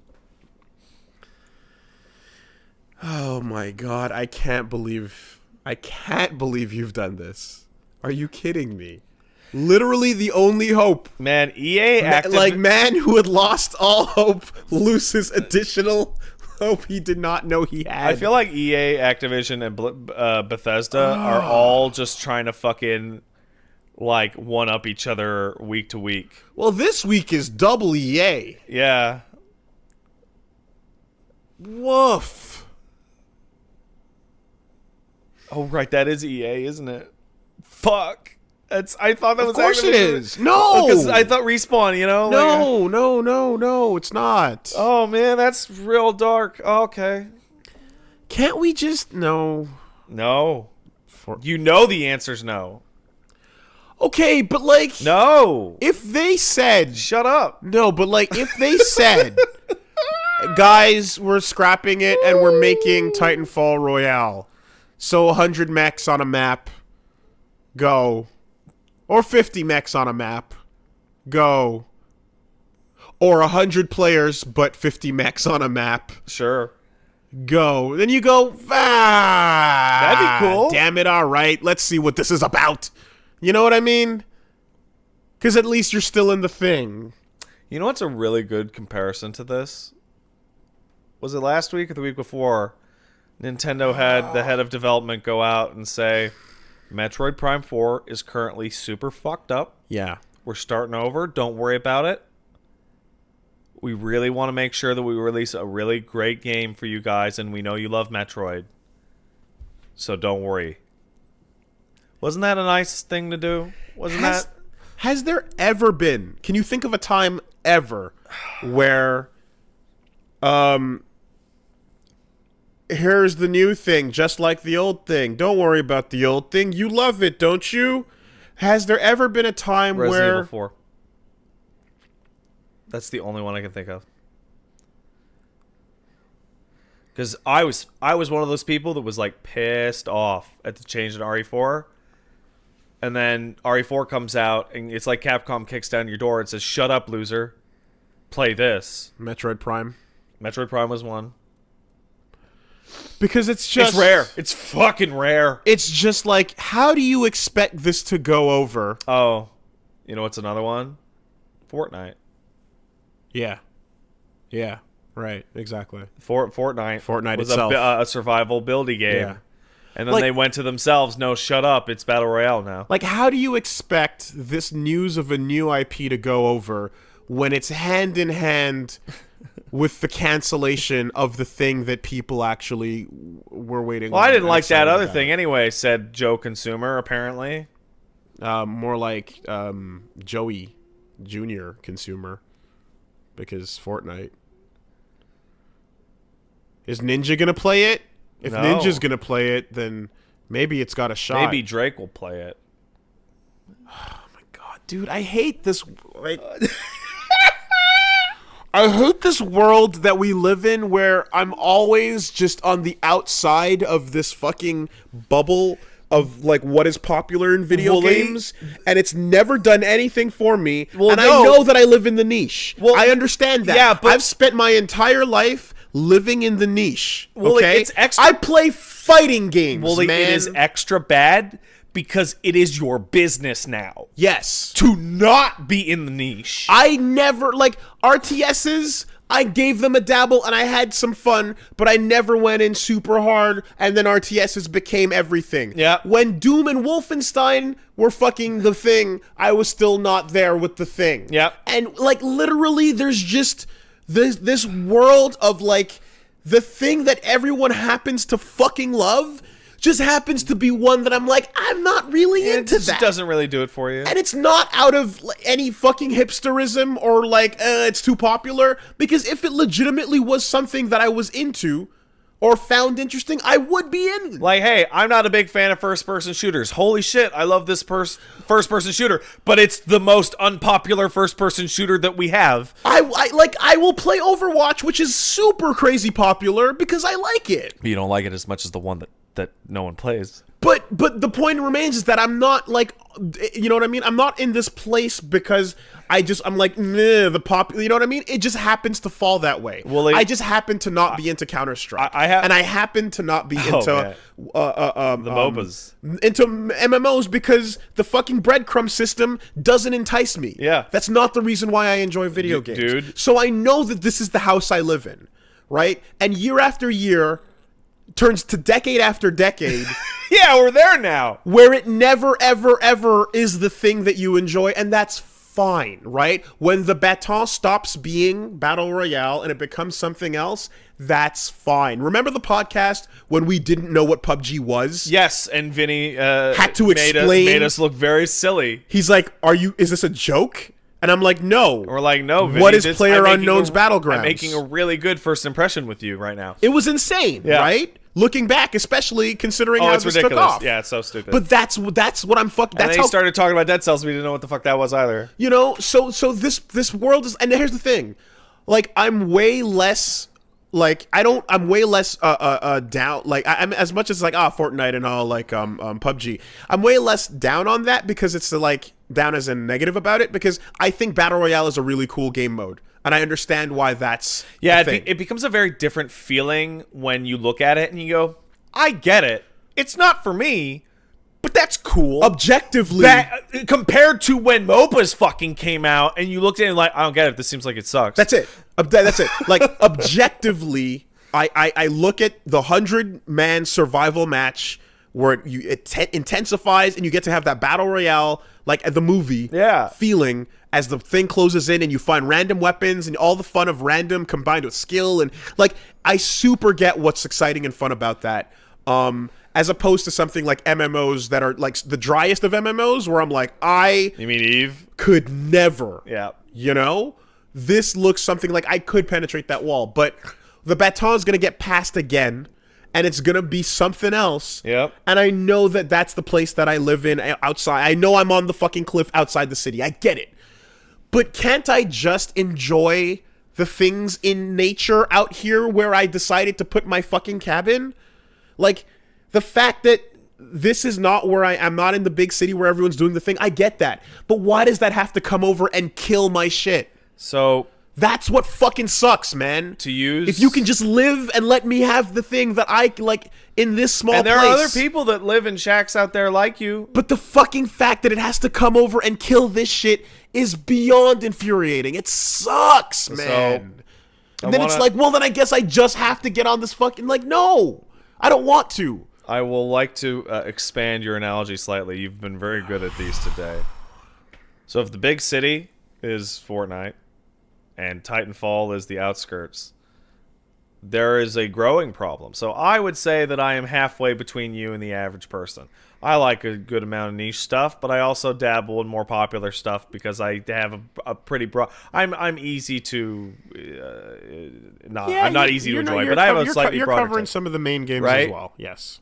What's been happening more and more and more, that in the analogy you've described, the people in the suburbs are now having that experience as well. People that like things that are pretty popular are being told that those things are niche, and those things are disappearing as well. I have two examples that jump into my mind right away. One is survival horror. Do you remember the decade in which survival horror is dead because people don't play horror games? And then Amnesia came out, and horror games became the biggest thing? That was not real. The idea that people don't buy horror games was completely manufactured. That was the big city telling you you didn't want it, and they canceled a bunch of them. And fucking that continued on all the way to Silent Hills. Wasn't that just fallout from the time when single player experiences? Oh no, that the survival horror thing was the test run of people don't want single player experience. Because that I thought it was that. No, that predates it, and then there's overlap, and then it becomes people don't want single player games. And then God of War and Skyrim and all these and BioWare comes out. There's rumblings that BioWare has been trying to get KOTOR 3 off the ground for like 6 years. Not gonna happen. Mm-hmm. They keep getting shut down. KOTOR sold a shit ton of copies. It's one of the best games on the original Xbox. It was very popular. Yeah. It's the Star Wars license. Yeah, that's a micro story on the docket, but it's it's not going to happen. BioWare was like, "Can we make KOTOR?" No. And they kept getting. It's very shut similar down. to what happened with Rare, right? And it just keeps happening. Like, is a man not entitled to the sweat of his brow? Yeah, I just like. I really. This announcement, when the rumors came out, the most optimistic I could be was just, hey, they're trying to do a thing that'll cash in. And you know what? If it's a funner version of Fortnite, maybe it'll get some of that audience to be like, nah, this one's got characters and cool movement. yeah. And then it is not that, right? So it pulls all that stuff out. And then it kills the thing that did. So it's like I thought we were gonna have two versions of cool Titanfall movement. That one's for you guys, and this one's for me. And now we have none. Yeah, dude. I have locked on in my mind to the exact suburb analogy that I wanted, right? And it applies to both of us. You know what used to be somewhat niche? Hardcore character action games. Devil May Cry 1's somewhat niche. DMC3, somewhat niche, right? Popular in its audience, right? DMC4 actually sold like 2-3 million copies. You know what it doesn't sell as much as? Call of Duty. God of War, actually. And that's the character action game that's for everyone. So you know what we need to do? We need to change it so that it's popular. And what did we get? We got a motherfucker slapping a drink out of the hand of a man wearing a Devil May Cry 5 shirt in that fucking reboot. only to deboot it later, right? The difference is with this, with companies like Activision, EA, Ubi, whatever, they're not gonna deboot it because it's dead. They didn't leave it on the shelf for later, possibly. They killed it and moved everyone over and probably fired some people. Right? It's dead. Souls games came into existence. Very recently. Created 2009. Created a trend that people imitated briefly. Very briefly. And then stopped. And then are trying again. But you would think it would have taken even harder than it did. Yeah. Considering all the other versions of this that we're describing over the years. So you do that, and the reason why that never took off in the way that we look at these genres is because Demon Souls and Dark Souls, they did really, really well. But they didn't do as well as MMOs at the time, and they didn't do as well as fucking Dota and League at the time, and then they didn't do as well as Destiny and Division and whatever at the time. Like, because you're not going to imitate something that does really, really, really, really well. You're going to imitate the thing that is literally number one. Mm-hmm. And you're going to flood that shit. Mm-hmm. Oh, Overwatch was one of those. Mm-hmm. It's not... Souls games sell great, but they don't sell as good as Overwatch. I'm never gonna... Like, I'm not mad at Fortnite, you know? Like, it's a good game. That's a silly thing to be... Yeah, that's a silly place to... So that's not the case, right? Though I can see here, though, where it's just like, you're mad at what consumer choices are, like, indicating investors should spend money on. No, that's not it at all. Okay. It does look like that. But it is... Okay, Street Fighter 2 comes out, gangbusters, right? What we get? 1 billion Street Fighter 2 clones, right? That happened. Fortnite comes out. What do we get? 5 Fortnite ripoffs, most of which are probably not even worth talking about after the first couple weeks. The nature of development has increased the opportunity cost of trying to take an idea and run with it, right? Yeah. So now, whereas, okay, there are actually 100 Street Fighter 2 clones that came out in a year or two after its release, right? Yes. 5 of those turned into awesome series. Yes. You think Apex Legends is gonna fucking go on to be a massively successful fucking touchstone video game franchise 10 years from now? Like fucking Fatal Fury or King of Fighters or fucking Art of Fighting even? Fucking Art of Fighting even, man.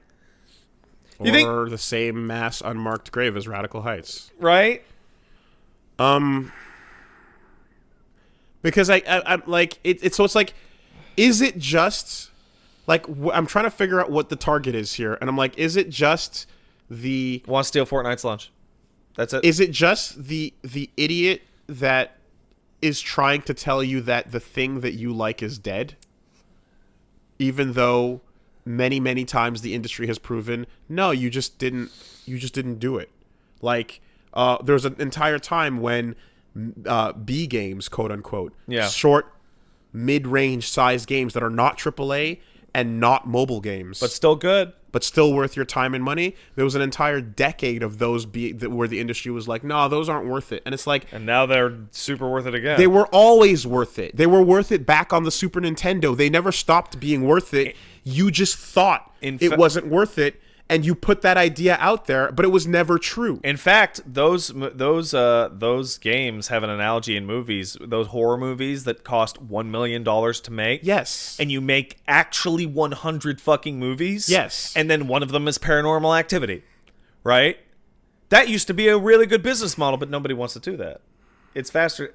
So it's like, I think about this, and I have I've been dealing with this since fucking 2005. Like, where's the because of World of Warcraft? Where's the third article that's going to come out and say, Respawn says if Apex doesn't work out, that's it for them. Yeah. You know? Well, that article that's that article doesn't need to exist. but you know what? Like this is like that's your trifecta, right? Yeah.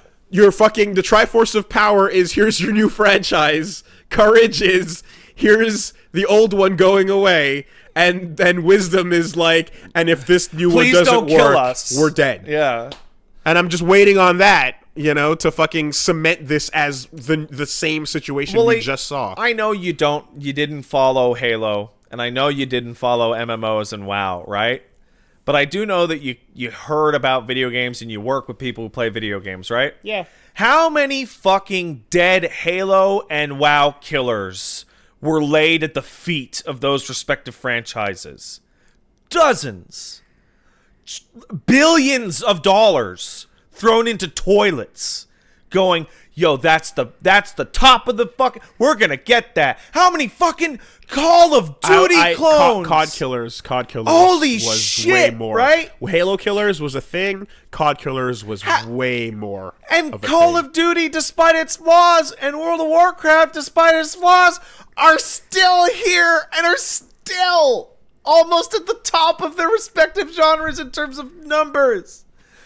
And you see the same publishers over and over and over and over with every new genre. Like, maybe we'll be the one. But you can't be the one if you're not the first or second.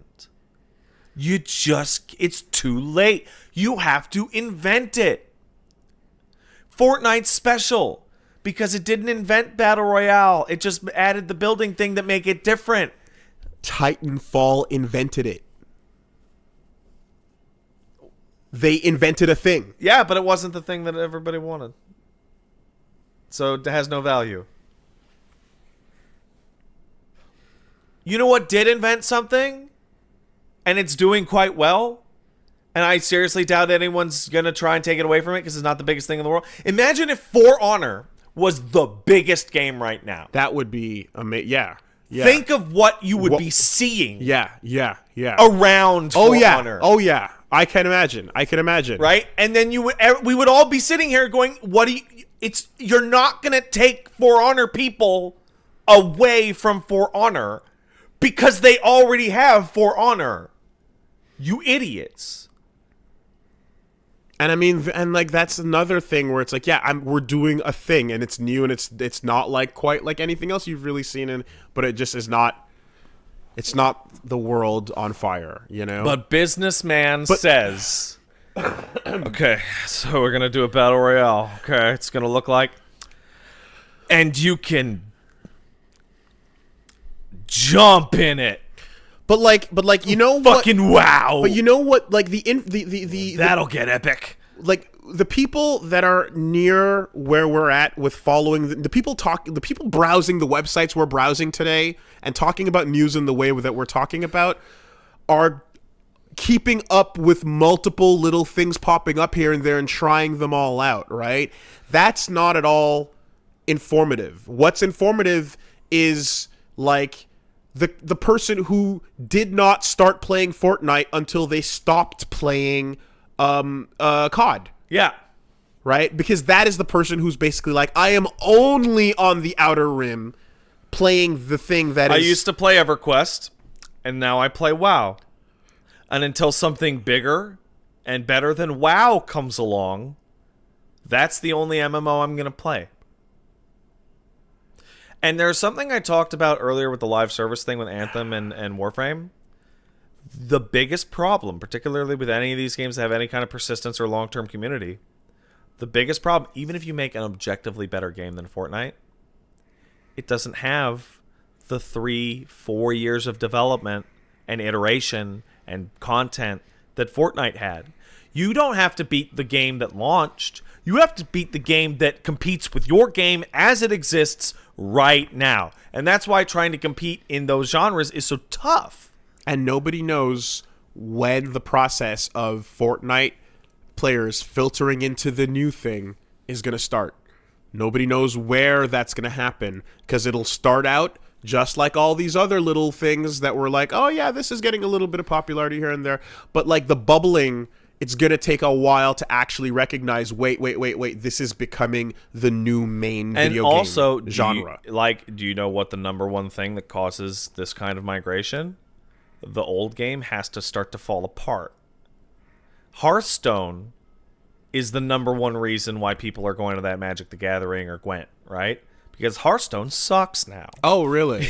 Yeah. There's a degradation Yes. in the process. Right? Ah. People start to leave WoW because from Lich King onwards, every expansion got worse and worse. Okay. Interesting. The biggest player migration to Warframe ever was the 3 or 4 months after Destiny 2 Taken came King? out. Okay. Because people went, Okay. right? Yeah. But Fortnite has to, like, fucking fall apart for stuff like this to have a chance, really. And you know what? You know how I know that? Because PUBG did fall apart, and that's why Fortnite got its spot. Because PUBG was falling apart the day it came out. And the instant a game came out that didn't fall apart on you, everyone went and played that instead. Yeah. So then fucking Gavin goes to class and says, yeah, new thing, try it out. Come play this with me. And then everyone's like, okay. You know what? And then before you know it. You know, when I played, I decided to play Fortnite because it was popular. I'm like, I want to know, right? And you know what the first thing I thought of was, wow, this game feels good, and I'm not rubber banding all over, and the server didn't crash. So, even though I never really played Fortnite after that week or whatever, I now am never going to go back to PUBG ever. Right? Because if I am going to play that, I'll probably play Fortnite. Or Call of Duty even, right? Because that game degraded. People who really lapse on World of Warcraft because they're frustrated and they want to switch over their life game, they'll never go back. That burnout is forever. And this is also not going to get any better as we get older. No, it's actually going to get worse. This is going to get severely. It's dawning on me now that this is not going to get any better over time. As costs go up, risk aversion takes place. Maybe I'll get lucky, and one day the number one game will be something I give a half a fuck about. It's possible. But outside of rolling the dice, this is just going to get worse as time goes on. I'm quite lucky. Like I love survival horror, and survival horror is niche. But RE2 is going to be like the biggest release of the first 3-4 months of the year, right? So lucky me. Everybody's posting Mr. X memes. Everybody's talking about RE2. It's a good time for everybody. That's lucky, right? When a new fighting game comes out that ignites your soul, you will be on event hubs looking through the comments. But it's like, or like get used to the inexpensive version of the thing you love, where where someone can do it, but we're doing it without that budget. Yeah, like that's all we can say. Like if that's the way it goes, where like people that are fans of this thing need to either put out the Kickstarter project that is like, yeah, we're gonna do it ourselves, but it's like, I mean, Willie, I love isometric, fucking 98 to 2004 era RPGs, and I don't think any genres died as hard as that genre, and they came back, but like they're never gonna be like Baldur's Gate 2. That was like the most unbelievable bleeding edge fucking future game ever. But it'll never be like that again. There are tons of 2D offerings of every genre we like. Yeah, character action and Souls likes and adventure and what you know what I mean. Survival horror. Yeah, there's Lone Survivor's a great game. If you haven't played Lone Survivor, go play that. Well, that's what I was going to. I was like, yeah, I remember when you brought that up during the non-RE2 era. Yeah, and it's like there are the inexpensive solutions to the AAA issue that I guess you can get used to. But wouldn't it be nice if the thing that you wanted was the big popular thing, so it got the max amount of care and time and money and attention? Wouldn't that be great? And I feel like genuine like sympathy because that happens so rare. Street Fighter 4, that happened. Because Street Fighter 4 was fucking nuts. Yeah. ArcSys is still doing it. They're still making gloriously beautiful things. SNK tried. Yeah. They got burned for it. Yeah, they got burned. Yeah, that's a burn. It's burning. and they fucking retreated, and that's what that is. But, man, It's burning. oh my god! All right, well. Well, that was a roller coaster of emotions off of fucking game announcement. Well, it's because it's like I said, like it started in a place of, oh, cool, good for Respawn. We're getting single player Titanfall only. You know what we're getting yeah. You know what my first thought is when I see that? It was good for Respawn. They keep getting to earn paychecks. Yeah, Like that's how dark it's become. yeah. But like, to me, it was almost like, yeah, this is going to fund Titanfall 3. Oh, you silly You know, man! or at the very this will be another source of revenue. Yeah, You know that we'll have two games now. That's just foolish. Yeah. Oh boy. Well, I imagine we can speed through some of the other less important news items. I can think of 3 we can speed through. yes, we can reset the clock. Okay, let's reset the clock. Bam. What's wrong with Fallout 76? Well, which one you want to start with? What about the one where they're banning people for no reason? That was debunked. Turns out the guy was cloning items. All right, fuck him. What's the next one?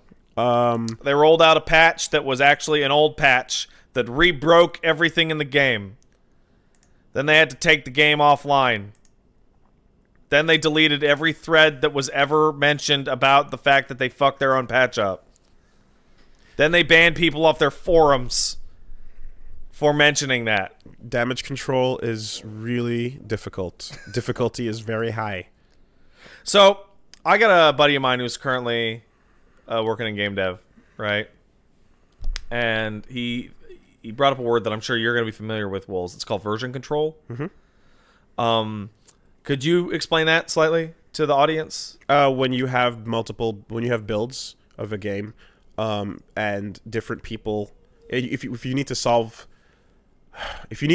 multiple types of problems at the same time, you will branch your build so that the multiplayer team can go fix a whole bunch of those bugs and they incorporate it, and then the single player team will focus on their issues or whatever, and then you'll sometimes create branching paths that are supposed to reconnect at some point in the future. All right, now who's in charge of version control? Generally the pre-mastering tech. All right. So let's just assume that guy doesn't exist, or is horribly overworked, Yeah. or was not given the right documentation by any of the people that he is working with, and they were just straight up, "Hey, we fixed all these bugs. Cool, launch it." Oh, this is based off of 2 patches ago. Oops. We live loaded the wrong version. Yeah. And my favorite version of this, right? And it's not technically a bug, it's a design oversight. One of the patch changes they made was the bobby pins, for lockpicking, no longer weigh a full pound. I think they weighed 0.1 pounds, right? Bunch of people logged in to have their character so over encumbered they couldn't fucking move. Because bobby pins went back to being 1 pound. That's fun. Yeah. Oh, I'm carrying 100 bobby pins. What's that, 10 pounds? No, it's 100. But No. where are those gonna go? They're already equipped. Throw them on the floor. That's Destroy them. yeah. That's fun. We have fun here. That's fun. Fucking whoops. So the next place we can go is to Germany, Oh, this one's so embarrassing. where good old GameStop Germany decides to make an offer. If you happen to be looking for a used PS4 controller, good news. That'll come bundled with a used copy of Fallout 76 for free. There's a follow-up to this. Come on. The German GameStops, or maybe it's Best Buys. There's an Xbox One Fallout 76 bundle that comes with an extra copy of Fallout 76. When you buy a copy? Yes. No, when you buy the bundle, it comes with a digital copy of Fallout 76 and they will throw in a physical copy of Fallout 76 alongside it. Man. That is stock liquidation. That is literally, it is costing us money They can't keep this in the warehouse. There's nothing we can do about it at this point. You didn't make the accommodations to treat this like a Madden game. You know what? You know who's the biggest loser on that? The next time Bethesda ships a game out. And they decide to trust them. And everyone goes, get fucked, we're going to take 1,000 copies for our store. Yeah. Right? Pre-order numbers plus one box. So, like, I've never worked in a big box retail store, Yeah. but it is my understanding that, hey, this item's a month old and it's not sold. Money is ticking down by the second that you can't get it out of the store. Businesses likely lost money on the Fallout 76 launch. Like, they profited a couple bucks on MSRP, right? But then they likely lost money due to the stock and all that shit, right? So when that publisher comes around and goes, hey, man, you want 10,000 Skyrim 2s? Free? Yeah. And they go, no, we want 120. See, I don't know much about the shipping end of the industry. I know that, like, with comics, everything comes from Diamond. And if it's not coming from Diamond, it's pretty much not coming at all. So there's one company you're dealing with. But here, if it's all handled individually and there's no sort of unified middleman, then, yeah, they might actually just be like, no, we won't be taking that shipment. So when you see those numbers of over X number of copies, not sold, but shipped, which is big enthusiasm for a game that you can use. We convinced retailers to buy this many copies. Exactly, and based off of pre-order numbers and hype and what have you. Yeah, that might absolutely nuke their next game, for sure. This is why customer relations are important, and customer faith is important, and shipping out a real product is important. Brick and mortar, man. This is the limitations. It's funny, and these stories are always GameStop, right? Because GameStop has the buyback policy and whatnot going on. Like, and a big business for them is used games. Well, 95% of their fucking, right, and it's like, these used games they're useless. Get them out. You know what's a bummer? It's GameStop policy that if they actually toss games, they have to destroy them. It's like food at a grocery store. Yeah. Well, you know what happens? Can't let the homeless gamers get. Well, you know what happens when you just toss a bunch of non-destroyed games into the dumpster behind your GameStop, right? Everybody fucking. You create a dumpster city around a dumpster economy. Yeah. In which we fish the games out and bring them back into the store and sell them. Yeah. Which is like, I'm not gonna blame you. Why not? Anyway. So this is, by the way, as somebody who worked at a grocery store, that whole, like, we don't give away food, we might get sued if someone gets sick, that's bullshit. I can't think of, there has never been anybody that's been fucking sued over free food in a situation like that. It's literally just easier to throw it out than to find somewhere to donate it. Than to even make the effort to have people come pick it up for you. There would also be like, if there was a, like, today's we give everything away day, then why would people do groceries? Yeah. Right. Well, the idea is that you're supposed, in an ideal world, you would have a charitable organization set up a pickup. They'd come in on Friday and grab anything that you had labeled as whatever, and they would bring it to homeless shelters and whatnot. But a human being needs to be there to watch that for at least a couple hours, and that's money off the clock. Fuck them. Pour bleach in it. No, just throw it in the dumpster. Throw it in the dumpster next to the fucking sorting area with the fucking disgusting bottles that poor goddamn Elliot has to go and do. And then he reeks like old bottles all day. Woolie's incorrect. Diamond is no longer the only comic distributor. Cool. Good to know. Update. The comics don't work the way I thought they did from 10, 15 years ago. Fantastic. Good job, old man. Right. So, cool new event happening in Final Fantasy XIV. This was a surprise. YoRHa, Dark Apocalypse. That's awesome. Yep, and it's 2P as the main character, apparently.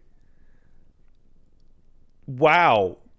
I mean, that doesn't have to actually affect anything in a canonical way. Because Yeah. 2P is a Soul Calibur character. Wooly. It's canon. Oh my god. Yoko's that guy. He's Have you not paid attention? Yeah, Yoko's that guy. It's like Persona. It's like not Persona, it's like SMT. Everything's canon. In the most tangential way. Also, I should mention the last raid they did, Return to Ivalice, that similarly got people excited. Yeah. Canon to Ivalice. Adds a canonical ending. And it expands on the ending of Final Fantasy Tactics. Tactics in 12? No, Tactics specifically. Okay, well, whatever. The world of Ivalice. Right. And like, it changes some things about what the characters are like. And that's cool because there are, like, people who worked on FFT that worked on that raid. So the blessing goes through, right? Yoko Taro, and I forget his name, I'm sorry, but the producer that works with Yoko Taro, who were behind Nier Automata, are the two head design leads on this raid. So the blessing goes through. It's canon. It counts. Which means 2P is canon. That's right. Holy shit. Which means Soul Calibur is canon to Final Fantasy. Which means that she met humans. That's right. Well, yeah. So not only do you have to go see a stage play to find out the true story, You now have to get through an MMO and 3 expansions. to find out the truth. So And yes, I know that we know the game is the stage play summarized in the game. all right, Yes, anyway. I spoke to Clemps. We'll do a video or something. Okay. With this, Okay. because he also plays FF14. So he's blowing out his pants. Oh man. When he saw this. Wow. What's interesting is that everybody started to flip their shit and they announced Yoko Taro. So they do this little interview with Yoko Taro and the producer, and they have it subtitled. And the subtitles match like 0% of what Yoko Taro what he's is actually saying. Yeah. Okay. So like they're like he's like the best one is the subtitle reads, "I sure do love Final Fantasy TM." And all Taro says is Taro-san says is Daisuke. And he's like, "I love Final Fantasy. I played 12 last, and the one I played before that was 2. I sure do love Final Fantasy."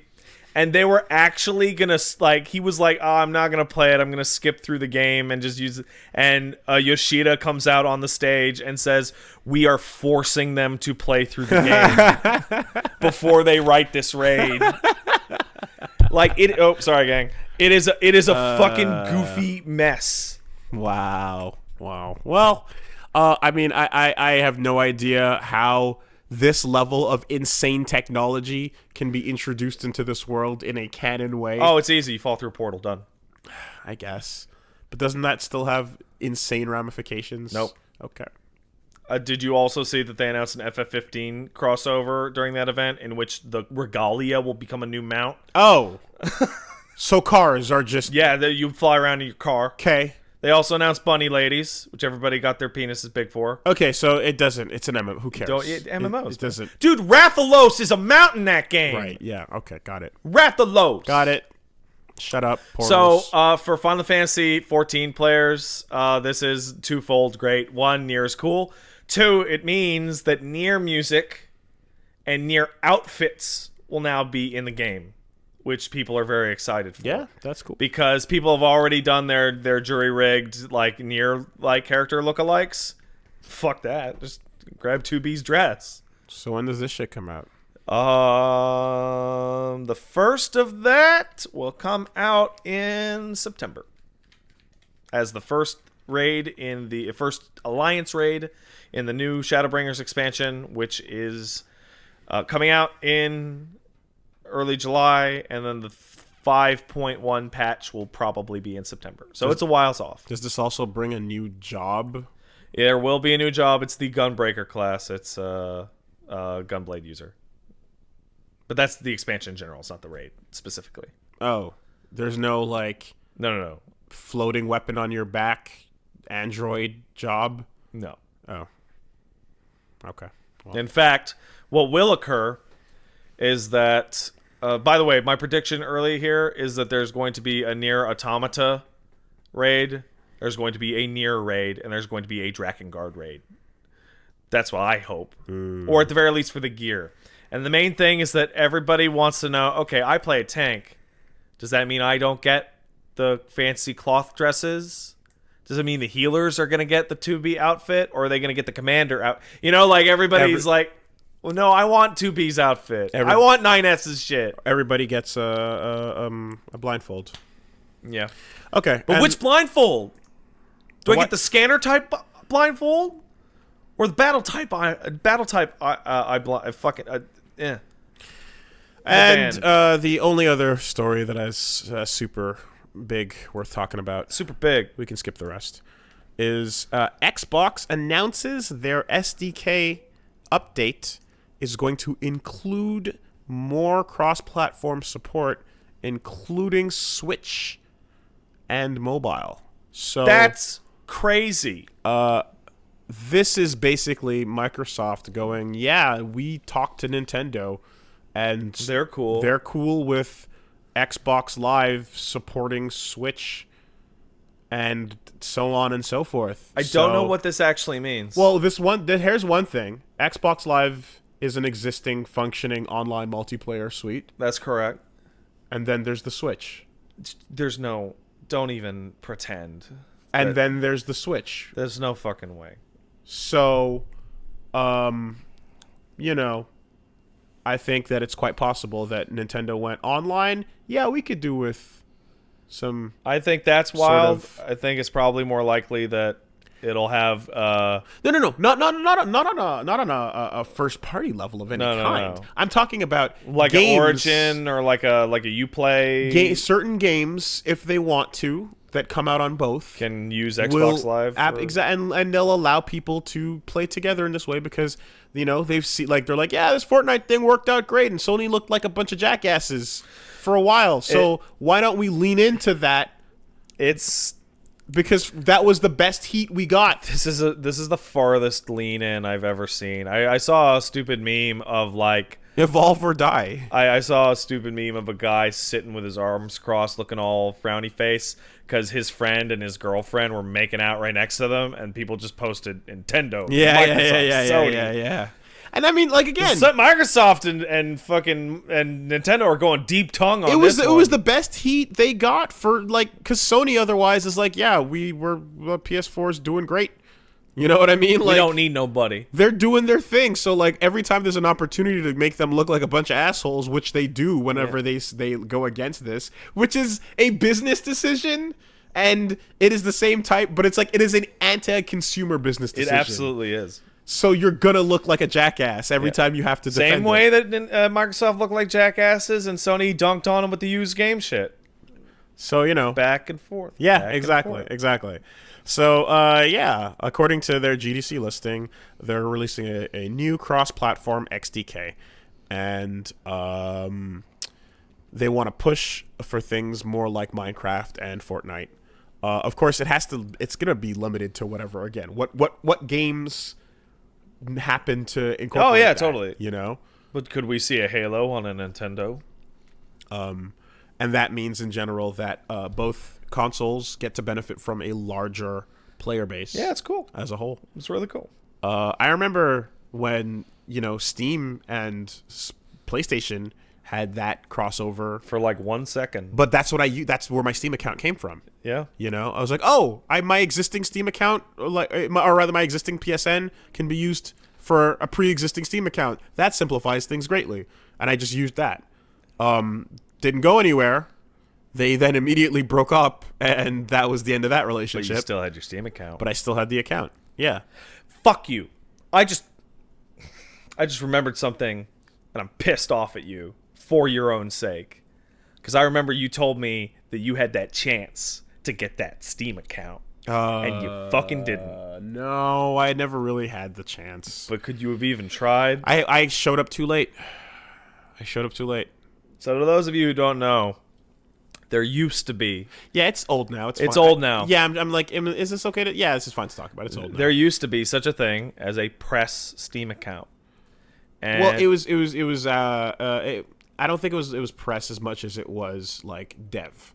And there was a dev, whatever. yeah, a special basically, Steam account. If I got there just a little bit too late, but when I first started working at Square Enix, IDOS, and whatnot, like there was a chance to get this fucking thing where you get more or less access to, you get an account with a fucking thing that's just like free games. They used to send these out to GameSpot and IGN and stuff like that, and the deal is that it was a version of Steam that literally had no money attached to it. It was just the whole library was given to you. Bonkers. Every single time something was added to the library, a key would be added to your account. Yeah. And they would give it out to big ass review sites and devs. Yeah. So that they could test, so they could, Everything. And now you get individual builds for things on separate codes that you have to like go in and verify within your consumer account, or Yeah. you have to convert your consumer account to one that takes in betas and then go and do Yeah. that process. But this thing was lifetime. Yeah, it's for the accounts that we're talking about still exist, and the people who have them have free Steam accounts for free Steam forever. It's insane. It's forever. Yeah. I've gotten that out of my system. I'm no longer butthurt by it, but it was literally just I was slightly too late. If I fucking got in a few months earlier, I would have been in there. Yep. That's a huge one. That's a Apparently, fucking... Jim used to have one. And Gersman. Yeah. So I'm not sure if so. In some cases, the company would own the account technically, but they would just give it to somebody to have it. But like even just having that for a while, that's absurd. oh yeah, no, a bunch of folks from back then, or like a bunch of folks from the team, like again, back before I started, were getting them, which meant like more or less anyone who was getting one. That is an insane value to the point where leaving the company, it's still worth it for a lifetime, providing Steam doesn't go out of business. Well, even then. Yeah. But anyway, so that's what's happening with Microsoft, and it's wacky. But hey, who knows? Who knows what the future holds? I mean, You see that? This is a micro news story, but Sony filed a patent for a new console that can play PlayStation 1, PlayStation 2, PlayStation 3, and PlayStation 4 games natively with backwards compatibility. Huh. So here's hoping that turns out to be exactly what it sounds like. Yeah, the Sony Let's Play Station? Yes, the Sony Let's Play Station. Like, are you fucking kidding me? Yes. The dream? The PSX box that we never actually got that has a burner in it? Those nutbags that almost released that thing? Holy fuck. I hope that's real. Yeah, that would make a lot of things really God easy around damn, here. life would fucking be Oh, simple. it'd be nice, wouldn't it? Life would be so simple. Wow.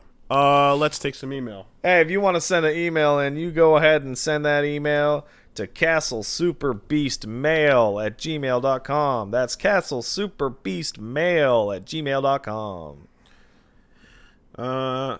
Min just sent me a photo of all the copies of Titanfall. Which Dollarama is it? I don't know. There's a couple. But It's probably the one in the old mall. I mean, I'm looking at like there's a lot of copies. Oh, that's a bunch of copies. That's a whole lot of copies. You can get all those copies. You get all of them. Yeah, on both systems. What's the point of that though?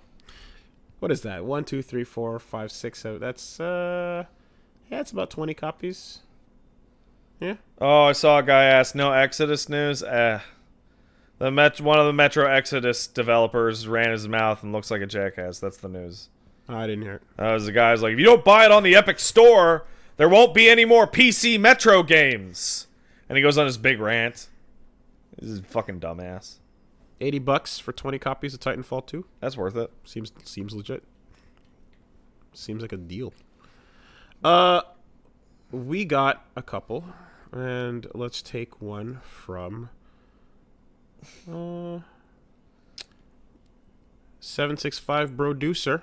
Dear Fort Mega Monsters, what animal, extinct or living, would you want to eat, and how would you want it prepared? I would love to eat a woolly mammoth.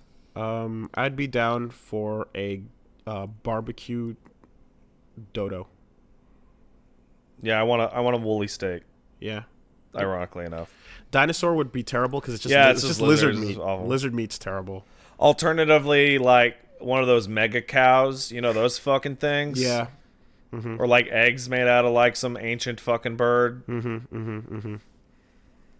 I mean, pterodactyl jerky might be all right. I don't care for jerky anyway. I love jerky, but I'm also like It's it's you live on when you're like you live on it with keto. Is lizard flesh even conducive to jerky? Sorry, bird flesh. Ugh. I mean, you could smoke anything. Oh, you see that fucking nonsense of smoked pineapple?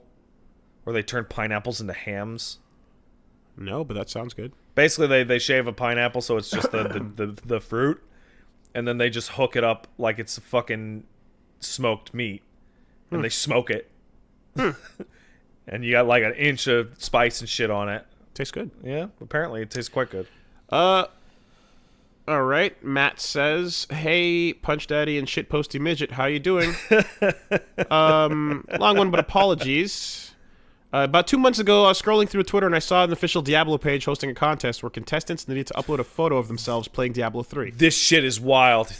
On the Switch, and the community would vote on their favorite submissions. That's cool and all, but the prizes for first and second place were Diablo Eternal Collection Switch console, which meant that in order to even have a chance to win the Switch, you already needed to own a Switch. I, as someone from a third world country with a heavily declining economy who wouldn't even dream of having a Switch, got somewhat offended by this.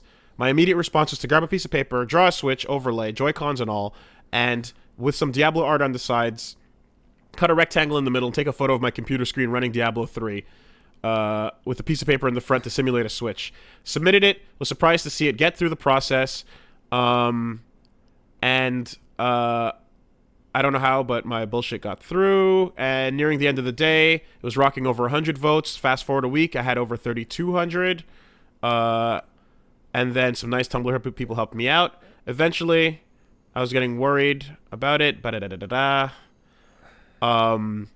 I clearly thought this was breaking the rules by not having a proper Switch, but about a week after the contest ended, I was contacted by the Diablo social media manager, and she told me that I was indeed disqualified, and I wasn't one of the winners, but they were going to send me a Diablo Eternal Collection Switch anyway as a gift for being creative, and so on and so forth. I literally beat the system Good for you. with the power of the people alone. So, that contest was so fucking dumb because people realized, like, wait, you want us to take a picture of us playing on the thing that we're hoping to win? And Blizzard responded with, yeah. Yeah. And everyone went, huh? And Blizzard responded, yeah. Yeah. Fucking what? That's stupid. But good for you, Matt. Beat the system. Yeah. Beat the system. Oh, man. System. That's it. You seen that tattoo? I'm not. Fuck the system. Ouch. Grayson here, longtime listener, first time writer. In honor of Anthem fucking up and kicking me 3 times during the boss fight, getting no loot or experience. What's the longest you spent? Go back into the game. Oh no, it's too late. Demo's over. Anyway, what's the longest you've spent on the video game for no reward at all? Mine was when I spent 4 hours trying to get the Assassinate an Elite to save yourself from falling to your death achievement. I did it multiple times and it never worked. Save problems don't count because at least you had fun playing the game. I call bullshit on that one because at least you had fun before you got kicked out. Also, it doesn't specify which game has the Assassinate an Elite to save yourself from falling to your death. I don't know what game you're talking about. What game that is. Yeah, but anyway, have you ever had a situation like that where you're fighting a super long, I don't know, like a raid boss, and then it fucking just your computer blacks out? I raided in 14, so there you go. Okay. That's Halo Reach, says the chat. Thornton with some bad times. That fight's great, but people are bad. That's the reality of MMOs. Wow, this fight's really great. I'm really enjoying. Oh god, that guy just died. Oh fuck. Like just over and over and over and over and over and over. If you're not counting saving, then like no, the longest I've had is I don't really do like the longest I have is RPGs where I'm fighting a boss forever. Like Persona 3 final boss. That's a long boss. And I was underleveled for it, and I spent a solid 30 to 40 before dying and trying it again, and that was like really disheartening. Yeah. Josh Mua says, "Hey CSB crew, recently checked out the local Barnes & Noble's bookstore down the mall for physical copies of some manga I collect. Decided to browse, and I saw some isekai mangas with really long and dumb titles. So I thought it'd be fun to make a real or fake game like the Toho one you guys did previously. Oh, I like this. Down below is a list of manga I found, and some I made up with some dumb titles. Hopefully I set it up in a way that Wooly can scroll and play to. Oh, that's First, great. the title should appear, followed by the answer." Now, this is a thing I know is like... There's been I've seen this before, but I also know that like there's a bunch of manga in general that have insane paragraphs for titles as a way of catching your attention. Like, is it a crime to pick up girls in the dungeon or weird, you know, or whatever the fuck? And it's just like it's almost like a tabloid headline is the name of your manga in a weird way. So this is definitely all right. I'm so down for this. I feel like I might have a bit of an advantage that's unfair, but. Number 1, God's blessing on this wonderful world. That's real. Sounds real. That's Konosuba. Yeah, it's real. Yep, totally. There you go. Number 2, Lost in Another World. 2 exclamation marks. Sounds a little too generic.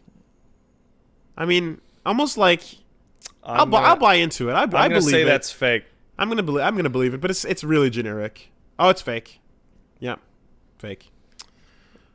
That time I got reincarnated as a slime. That's real. I know and it's real. good. I know it's real. I've heard of it. Yeah. Apparently, it's really good. Is it? Yeah. Apparently, it's really funny. So every time I hear reference to a slime, I assume it's just Dragon Hunt. Yeah, it's a Dragon Quest slime. Dragon Quest. Yep. You know, I still want to say Dragon Warrior every time. Yeah, I know. Dude, did you hear me say Dragon Quest? Every time. Okay. There was only one of those, and it was fucking 23 years ago. It's the only one I ever. It's the only time I ever. No, 30 years ago. Christ. I'll be the one to defeat the Demon Lord. That sounds fake. That's real. Fake. Ah, darn. How a realistic hero rebuilt the kingdom. Sounds fake. I know a guy who's reading that, I think. Real. Yep. Is it wrong to try and pick up girl? Yes. If it's for my daughter, I'd even defeat a demon lord. That sounds That's real. That's too That's specific to super real. not be real. It's super real. My big brother won't stop cooking for me. Oh, that's just creepy enough to be real, but it could also be fake. Calling it fake. I'm calling it fake, too. Fake. Yeah. Reborn as a vending machine. Now I wander the dungeon. I know this is real. Yeah, that's real. Yeah. Yeah. The other high-leveled heroes are finally appearing in our town. Sounds fake. That's fake. It's fake. The hero and his elf bride open a pizza parlor in another world. Oh, my God. That's... I'm calling fake. Okay, that sounds like the elf one that loves the fries too much, but I'm going to say fake. Real. Wait, is that the one with the elf girl with the fries? It might be. I didn't hear this. I guess so. I don't want to be a hero for that everyone wants. I'm going to say real. I'm going to pass fake on this. Fake. Stop working and come play in our world. Fake. Fake. Fake. High school prodigies have it easy even in another world. That's real. Fake. It's real. I didn't say my abilities... Didn't I say to make my abilities average in my next life? Sounds real. That sounds fake. Real. Really? Wow. Okay, how many of these, dude? Okay, it keeps going. I think we got them. I think we got So the I gist have a of it. buddy of mine who doesn't. So I'm in a Discord server with some old FF14 buddies, and the owner of that server has name control, so she can just make anybody's name whatever the fuck she wants. Yeah. One of my old raid buddies was named Issa Guy for like a year because he's that guy. He just loves to just dive in the trash. And so, like, all the ones that I went, yo, no, that's real. Like, the one where, like, oh, yeah, the realistic skills of the slime is like, all right, hey, man, what's up? Oh, dude, I found this trash. It's so bad. I assume it's kind of like I have a friend that she was basically just like, anyone have any anime recommendations? And we're like, oh yeah, there's all these cards. And she's like, yeah. And then I was like, and then blah, we're throwing a bunch of stuff out there, and she's like, no, I want the trash. Yeah, give me the garbage shit. I need the shit. I need the garbage shit. You know, and we're like, oh boy, and then like, yeah, she just was like, no, I'm on this kick. I need to see how bad it can get. And so apparently the actual worst is that anime that Jeff did a video on called I forget what it's what the fuck is it called? Jeff did and I think the subtitle the title card is the actual goddamn worst. Not Sword Art Online. No. Okay. Well, fuck, what is that? It would remind me. Now I gotta go to his channel and look at it. Okay. But it's like it's got this awful title. Well, anyway. Yeah. Ooh, boy. Well, this was a day of ups and downs. And downs and downs and downs and more downs. So I'm feeling pretty burnt. But I think this was a podcast. If I have to say so myself, looking back on it, I think a podcast occurred. Yeah? Yeah. I can't find it. I'll ask somebody what the fuck that awful piece of shit is. Yep. It contains the line, I can't be your wife, but maybe I can be your little sister. Oh no. Oh boy. If that jogs anyone's fucking memory. All right. Yeah, Well, anyway. Yeah. Yeah, so Master Ragnarok! Oh. That's that piece of shit! Okay. Boy. Well, anyway, yeah, so yeah, that's that. Then I you know what? I kind of fucking sure did write some checks that my ass can't cash in terms of Titanfall 2 because I can't make this podcast, hit the gym, and also stream Titanfall tonight. Yeah, well, that cannot happen. It's sad that you killed Titanfall. But if I was the one who was saying that, people would accuse me of killing Titanfall. I legit thought that I had some time before Apex came out. No. And it turns out I didn't. Hell no. Well, they beat you. Yeah, they saw it coming. I'll do it at like further convenience, I suppose. Which would have to be at my next stream. After the next 3. Yeah. So, because that's all, that's all right. all out there. But well, anyway. Hope you guys enjoyed the podcast. We'll see you next week on Monday. Or Tuesday, whichever the fuck you do. Yeah. And is there anything coming out that we are... Fancy? Nah. No. Not this week. Next week, there's stuff coming out. Just that Devil May Cry demo. Yeah. Grab that. All right. Now you're allowed to play it. Bye, everybody. Goodbye.